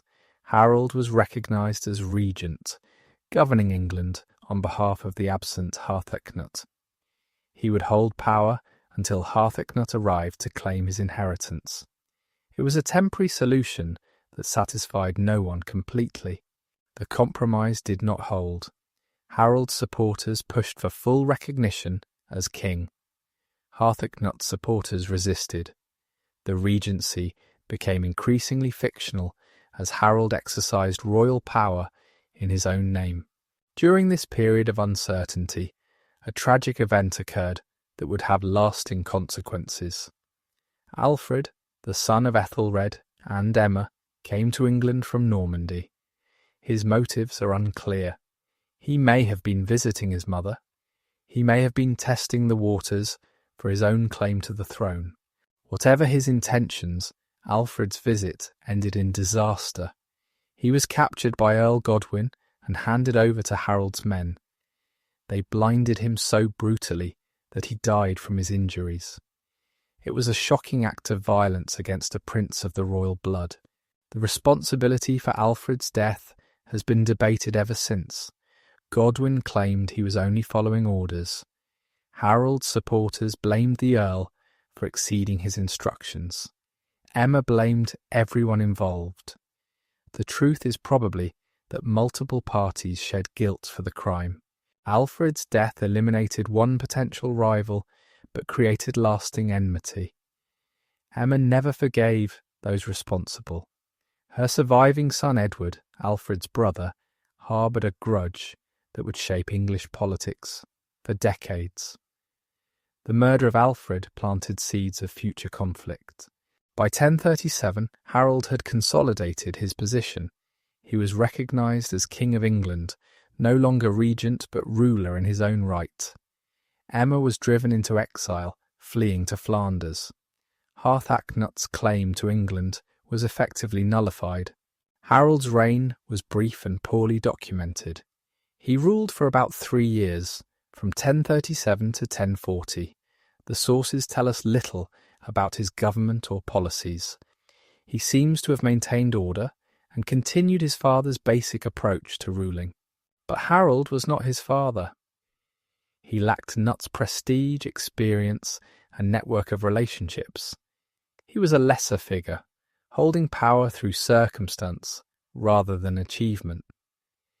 His reign was a postscript to Cnut's, not a new chapter in its own right. Harold died on March 17, 1040. Like his father's death, the cause is not recorded. He was probably in his mid-20s, cut off before he could establish himself as a ruler in his own right. Harold's death reopened the succession question. Harthacnut was still alive, still King of Denmark, and now free to claim England. He sailed across the North Sea with a fleet of ships and an army of warriors. This time, there was no one to oppose him. Harthacnut was recognised as King of England in 1040. He finally united the inheritance his father had intended for him. England and Denmark were once again ruled by a single king. But Harthacnut's reign was troubled from the start. He was angry about how he had been treated during the succession crisis. He took revenge on those he blamed for his exclusion. He had Harold's body dug up and thrown into a marsh, a shocking desecration that horrified contemporaries. Harthacnut also imposed heavy taxes to pay for his fleet and army. The English, who had enjoyed relatively light taxation under Cnut, resented these demands. Harthacnut's popularity plummeted. He was seen as a greedy foreigner, exploiting England for Danish purposes. The king's health was poor. He suffered from some condition that caused him to have seizures or fits. On June 8, 1042, while attending a wedding feast, Harthacnut collapsed and died. He was only about 24 years old. With Harthacnut's death, the male line of Cnut came to an end. Sweyn had died in Norway. Harold had died in England. Now Harthacnut was gone too. There were no more sons to inherit, no more direct descendants to continue the dynasty. The North Sea Empire was finished. Denmark and England would go their separate ways, never again to be united under a single ruler. Cnut's great achievement had lasted less than a decade after his death. The end of Cnut's dynasty did not mean the end of his influence. His reign had lasting effects on England that persisted long after his family lost power. Understanding these effects helps us appreciate the significance of his rule. The most immediate consequence of Harthacnut's death was the restoration of the Old English royal line. Edward, the son of Ethelred and Emma, was invited to become king.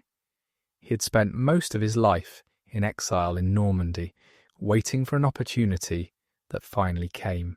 Edward, later known as Edward the Confessor, ruled England from 1042 to 1066. His reign was shaped by the legacy of Cnut's era. The great earls who had risen under Cnut dominated English politics. The administrative systems Cnut had maintained continued to function. The Danish influence in English society persisted. Godwin, Earl of Wessex, was the most powerful figure in Edward's England. He had survived the succession crisis and emerged stronger than ever. His family controlled vast territories and commanded enormous resources. Edward had to work with Godwin, even though he resented the Earl's power and suspected his involvement in Alfred's death. The relationship between Edward and Godwin was tense and complicated. They needed each other, but did not trust each other. Their conflicts shaped English politics for 2 decades. When Godwin died in 1053, his son Harold inherited his position and his rivalry with the king. This Harold, son of Godwin, would eventually become king himself. After Edward's death in 1066, Harold claimed the throne. His reign lasted only 9 months before he was killed at the Battle of Hastings, defeated by William of Normandy.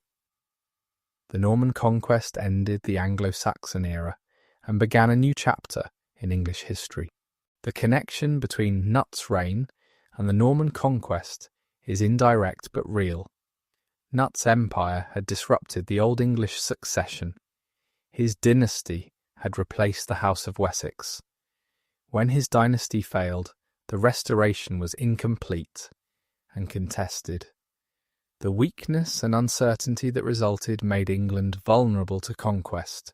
William of Normandy claimed the English throne partly through his connection to Emma. Emma was William's great-aunt, the sister of his grandfather. This gave William a tenuous link to the English royal family.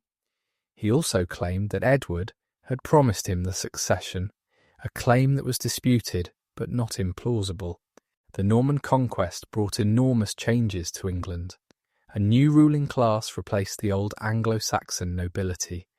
The French language became dominant among the elite. New forms of government, law and culture were introduced. England was transformed, but some elements of Cnut's legacy survived even this transformation. The administrative structures he had maintained, inherited from earlier English kings, proved their value to the Norman rulers.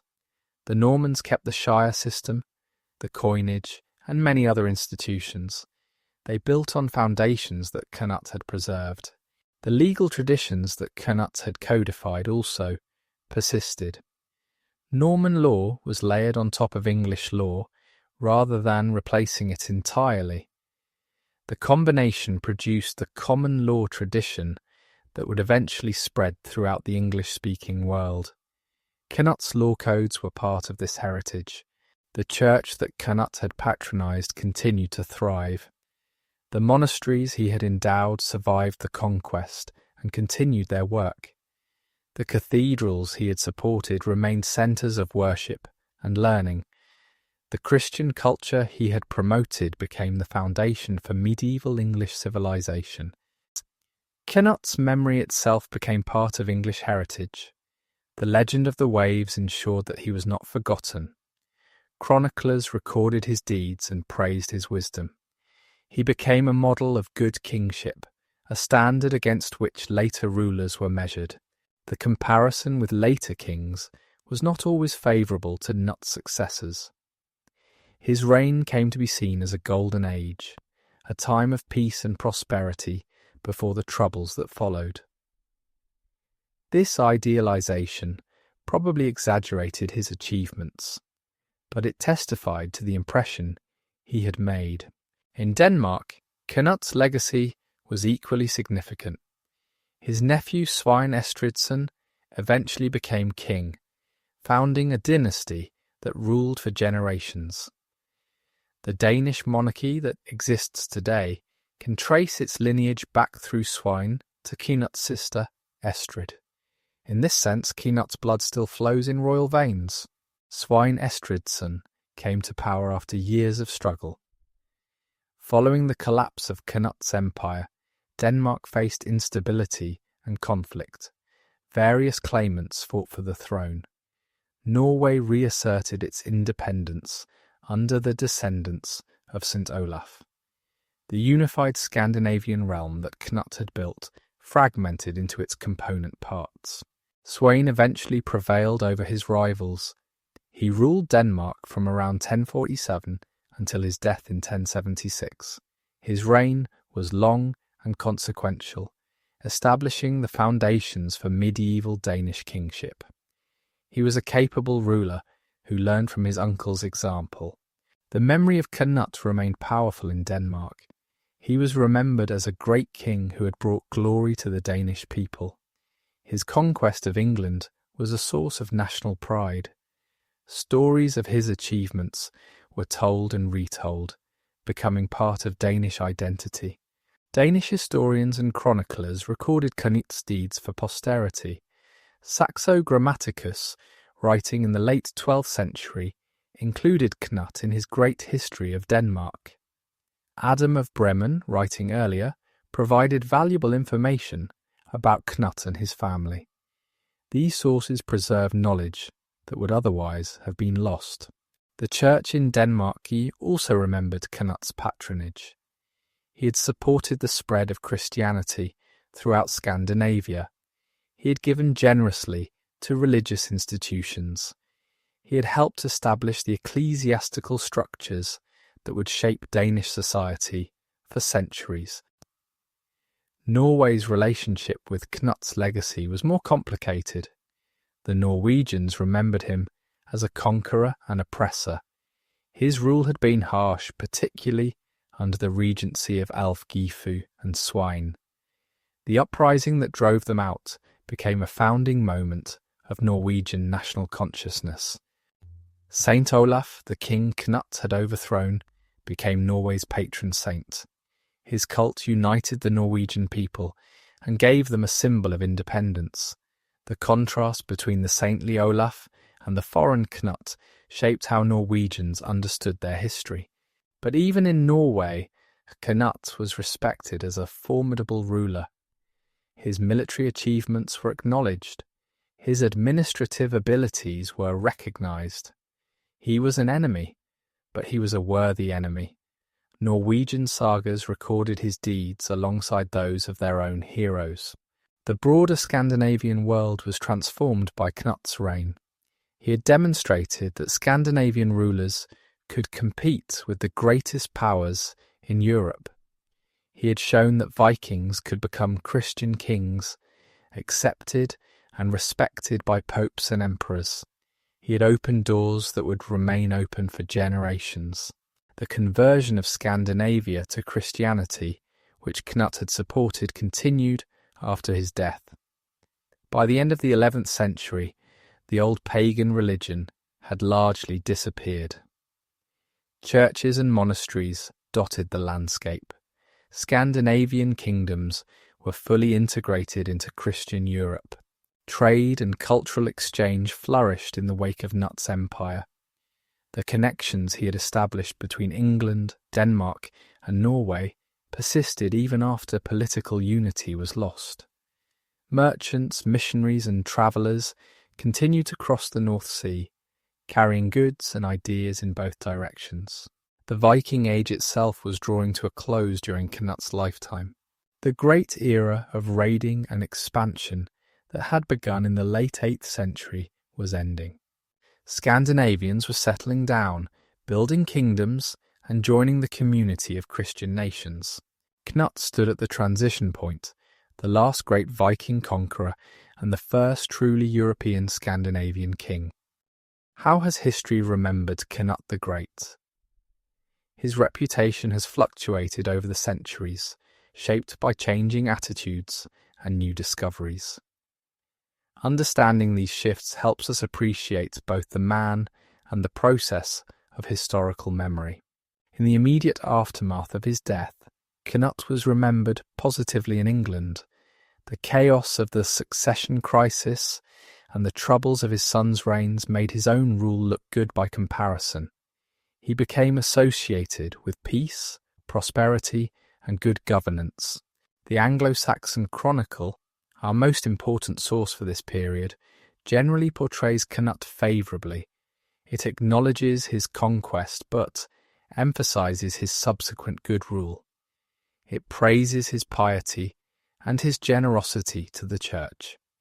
It presents him as a legitimate king who earned the loyalty of his subjects. The Norman conquest complicated Cnut's memory in England. The new rulers had their own agenda and their own heroes. Cnut was a predecessor but not an ancestor. His achievements were acknowledged but not celebrated. He became a figure from the past, interesting but not central to Norman identity. Medieval chroniclers continue to record Cnut's deeds. Henry of Huntingdon, William of Malmesbury, and others included him in their histories. They repeated the legend of the waves and other stories. They generally portrayed him as a wise and pious king, a model of good rulership. The Reformation brought new perspectives. Protestant historians were suspicious of medieval Catholicism and its heroes. Cnut's piety, which had been praised by earlier writers, now seemed like superstition. His gifts to monasteries looked like waste rather than virtue. His reputation suffered accordingly. The Enlightenment brought further changes. Rationalist historians questioned the legends and miracles that surrounded medieval figures. They sought to separate fact from fiction, history from myth. Cnut was subjected to this critical scrutiny, with mixed results. The legend of the waves was particularly affected. Enlightenment thinkers often interpreted it as a story of royal arrogance rather than humility. They saw Cnut as a foolish king who thought he could command nature. This misreading became widespread and persists to this day. The 19th century brought renewed interest in the medieval period. Romantic historians celebrated the drama and colour of the Middle Ages. They were fascinated by Vikings, seeing them as noble savages or heroic adventurers. Cnut benefited from this enthusiasm. Victorian historians produced detailed studies of Cnut's reign. They examined the sources carefully, trying to reconstruct what had actually happened. They debated his policies, his character, and his significance. Cnut became a subject of serious scholarly attention. The 20th century brought new approaches and new questions. Social and economic historians looked beyond kings and battles to examine ordinary life. They studied Cnut's England as a society, not just as a political unit. They asked how his rule affected farmers, merchants, and craftsmen. Archaeological discoveries added new dimensions to our understanding. Excavations revealed the material culture of Cnut's time. Coins, buildings, and artifacts provided evidence that written sources could not supply. The physical reality of the 11th century became more accessible. Modern historians have generally been favourable to Cnut. They recognise his achievements as a ruler and administrator. They appreciate his skill in managing a diverse empire. They see him as a significant figure in European as well as English history. But debates continue. Scholars disagree about the nature of his empire and how it functioned. They argue about his religious sincerity and his treatment of conquered peoples. They question traditional narratives and propose new interpretations. Cnut remains a subject of active historical inquiry. Popular culture has also engaged with Cnut, though less than with some other medieval figures. He appears in novels, films, and television programs, usually as a supporting character rather than a protagonist.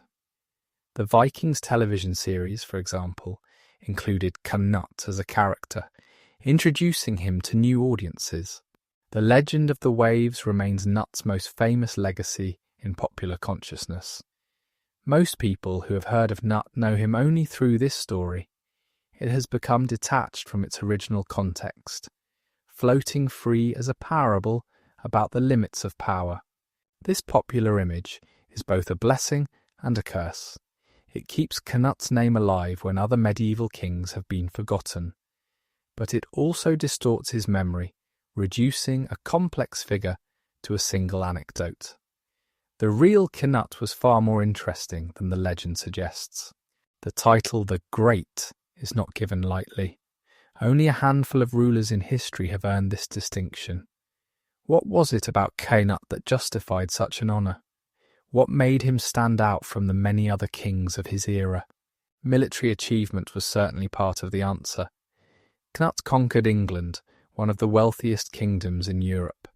He added Denmark and Norway to his realm, creating an empire that spanned the North Sea. He defeated formidable opponents and overcame significant obstacles. His military record was impressive by any standard. But military success alone does not make a ruler great. Many conquerors have won battles and seized territories only to lose them again. What distinguished Cnut was his ability to hold what he had won. He transformed conquest into governance, turning enemies into subjects and subjects into supporters. This transformation required political skill of the highest order. Cnut had to balance competing interests and manage diverse populations. He had to satisfy Danish warriors who expected rewards and English nobles who expected respect. He had to maintain his authority across vast distances with limited communication. He succeeded where many would have failed. His approach to ruling was pragmatic rather than ideological. He did not try to impose Danish customs on England or English customs on Denmark. He adapted to local conditions, working within existing systems rather than against them. He was flexible, willing to change course when circumstances required. The treatment of the English Church illustrates this pragmatism. Cnut could have plundered the wealthy monasteries and cathedrals. Earlier Vikings had done exactly that. Instead, he became the church's patron and protector. He recognized that the church's support was more valuable than its treasure. His generosity was legendary. He gave lavishly to followers, to churches, and to anyone whose support he needed. This generosity was not mere extravagance. It was a calculated investment in loyalty. Men who had received gifts from a nut were bound to him by gratitude and self-interest. But Cnut was not soft. He could be ruthless when necessary. He executed rivals and traitors without hesitation. He mutilated hostages to send a message. He killed his own brother-in-law when that man grew too ambitious. The iron fist was always present beneath the velvet glove. This combination of generosity and ruthlessness was essential for medieval kingship.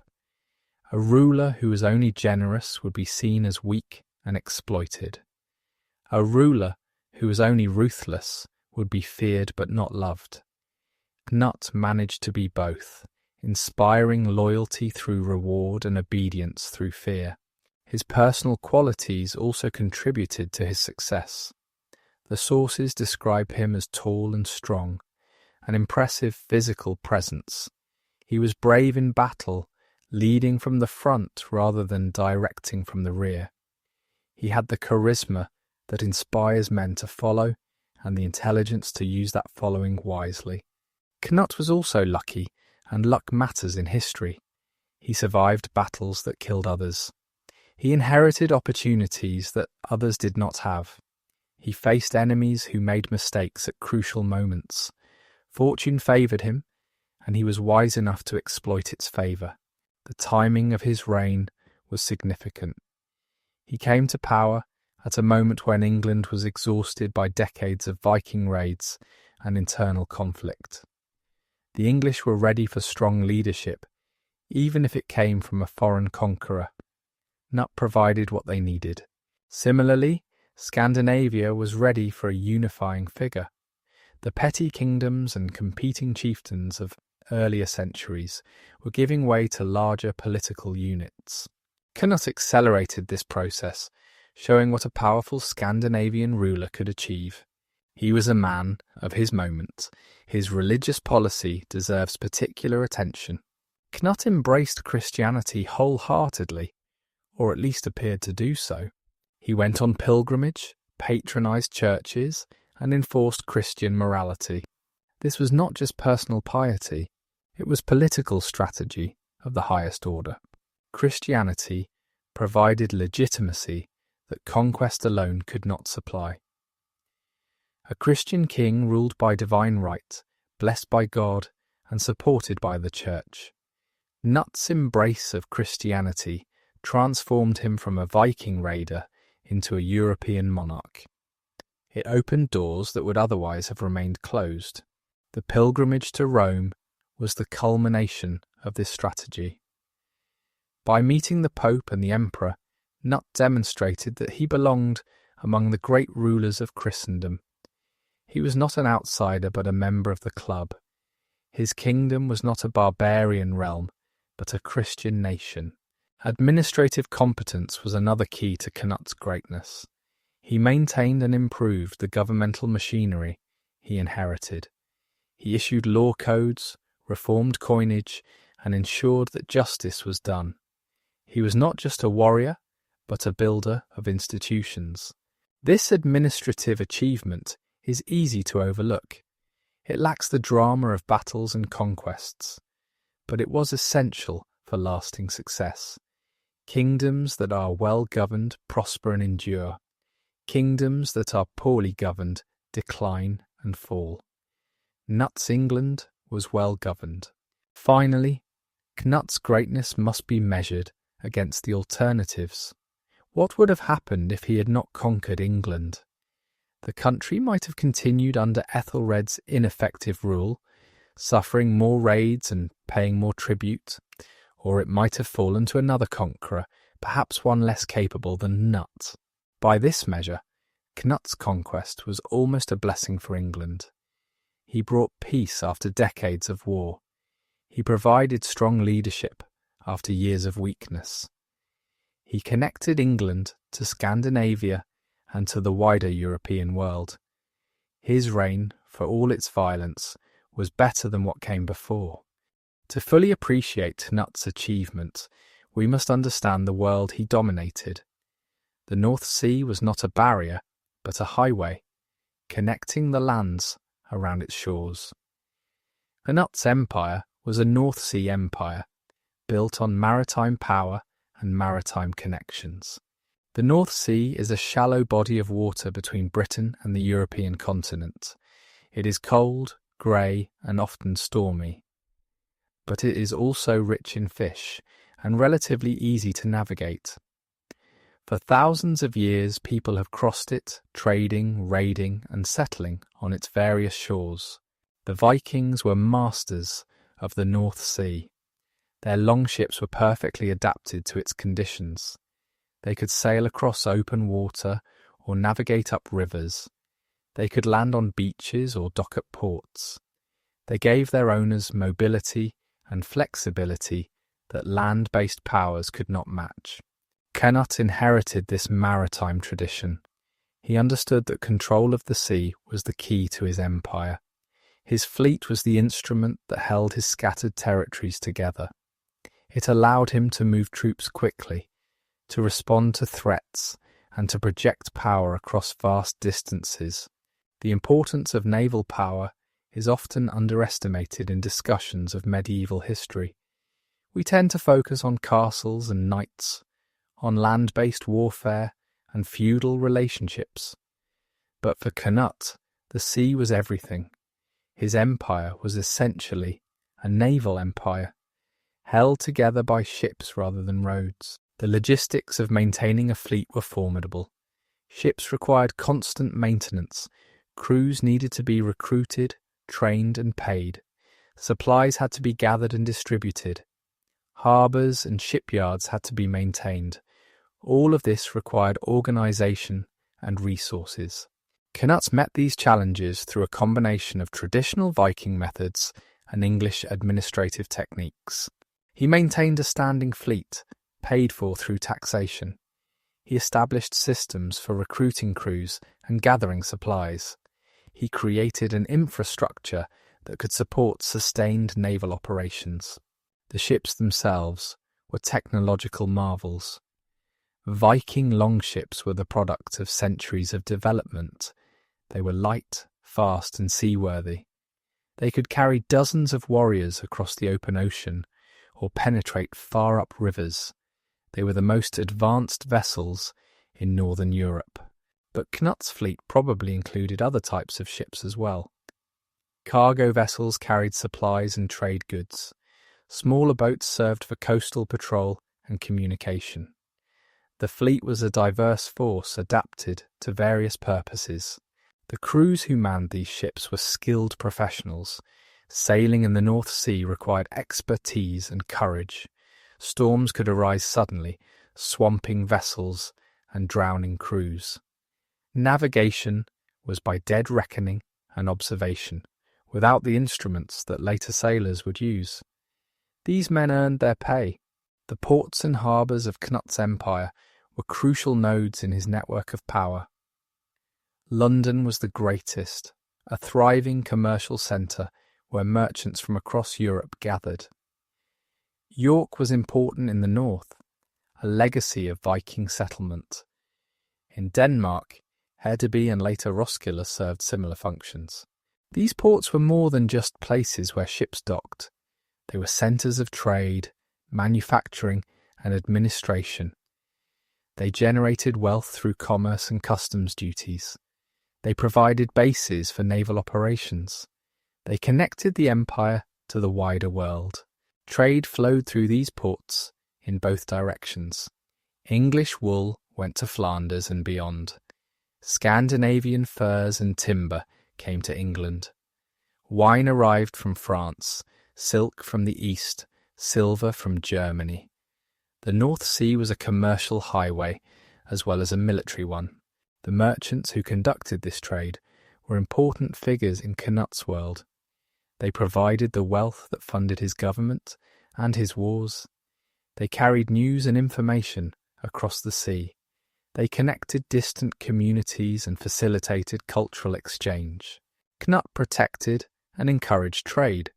He negotiated reduced tolls for his merchants when he met with Emperor Conrad. He maintained the quality of English coinage, which was essential for commercial confidence. He kept the peace, which allowed trade to flourish. The cultural connections across the North Sea were as important as the commercial ones. Ideas, styles, and practices flowed back and forth. English churchmen travelled to Scandinavia. Scandinavian poets came to England. Art and architecture showed influences from both traditions. This cultural exchange was facilitated by the movement of people.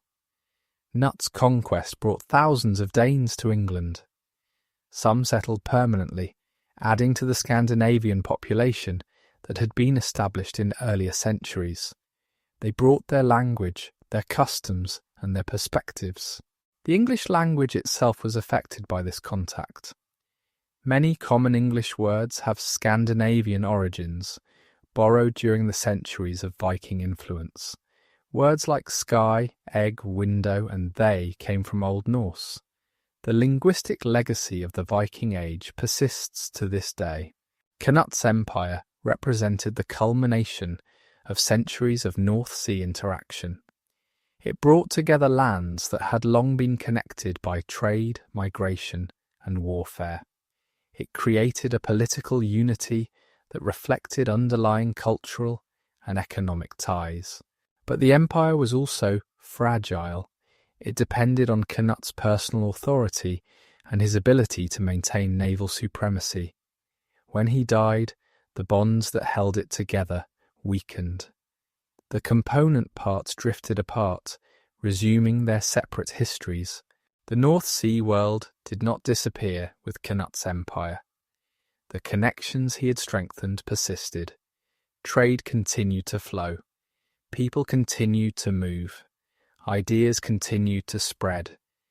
But the political unity was gone, never to return. As we near the end of our journey through Cnut's life and times, it is worth pausing to reflect on what his story teaches us.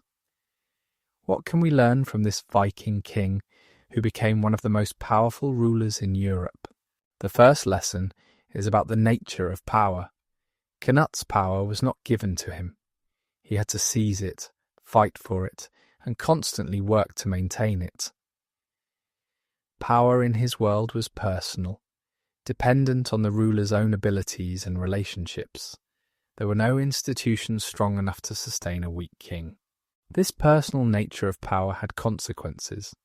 It meant that everything depended on the ruler's health, judgment, and energy. A capable king like Cnut could achieve great things. An incapable king could lose everything. The system had no safety nets, no checks and balances to compensate for royal failure. Cnut understood this reality and acted accordingly. He cultivated relationships with the men who mattered. He rewarded loyalty and punished betrayal. He made himself indispensable, the keystone that held the arch together. His empire was an extension of his personality. The second lesson concerns the importance of legitimacy. Conquest alone was not enough to secure lasting power. Cnut needed to be accepted as a rightful ruler, not just a successful warlord. He achieved this acceptance through a combination of force, generosity, and religious patronage.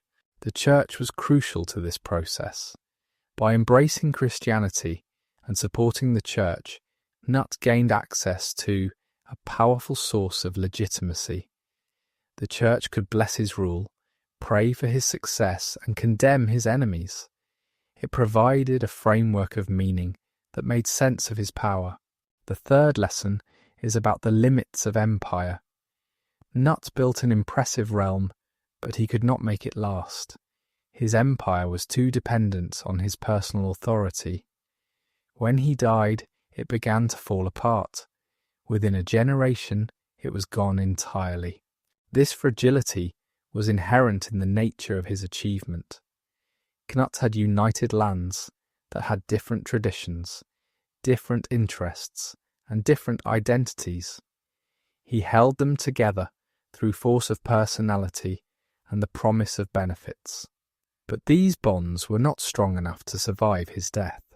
The fourth lesson concerns the role of contingency in history. Cnut's success depended on many factors beyond his control. He was lucky in his enemies, who made mistakes at crucial moments.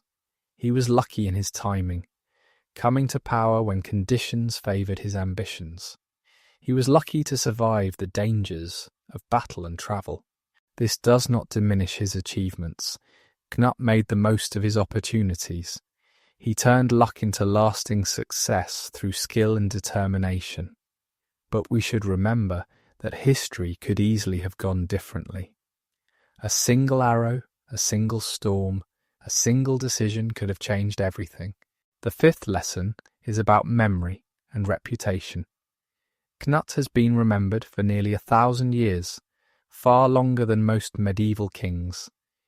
His fame rests partly on his achievements and partly on the legend of the waves. He has become a symbol, representing ideas about power and humility that transcend his particular circumstances. This symbolic status is both a tribute and a distortion. It keeps Cnut's name alive, but reduces him to a single story.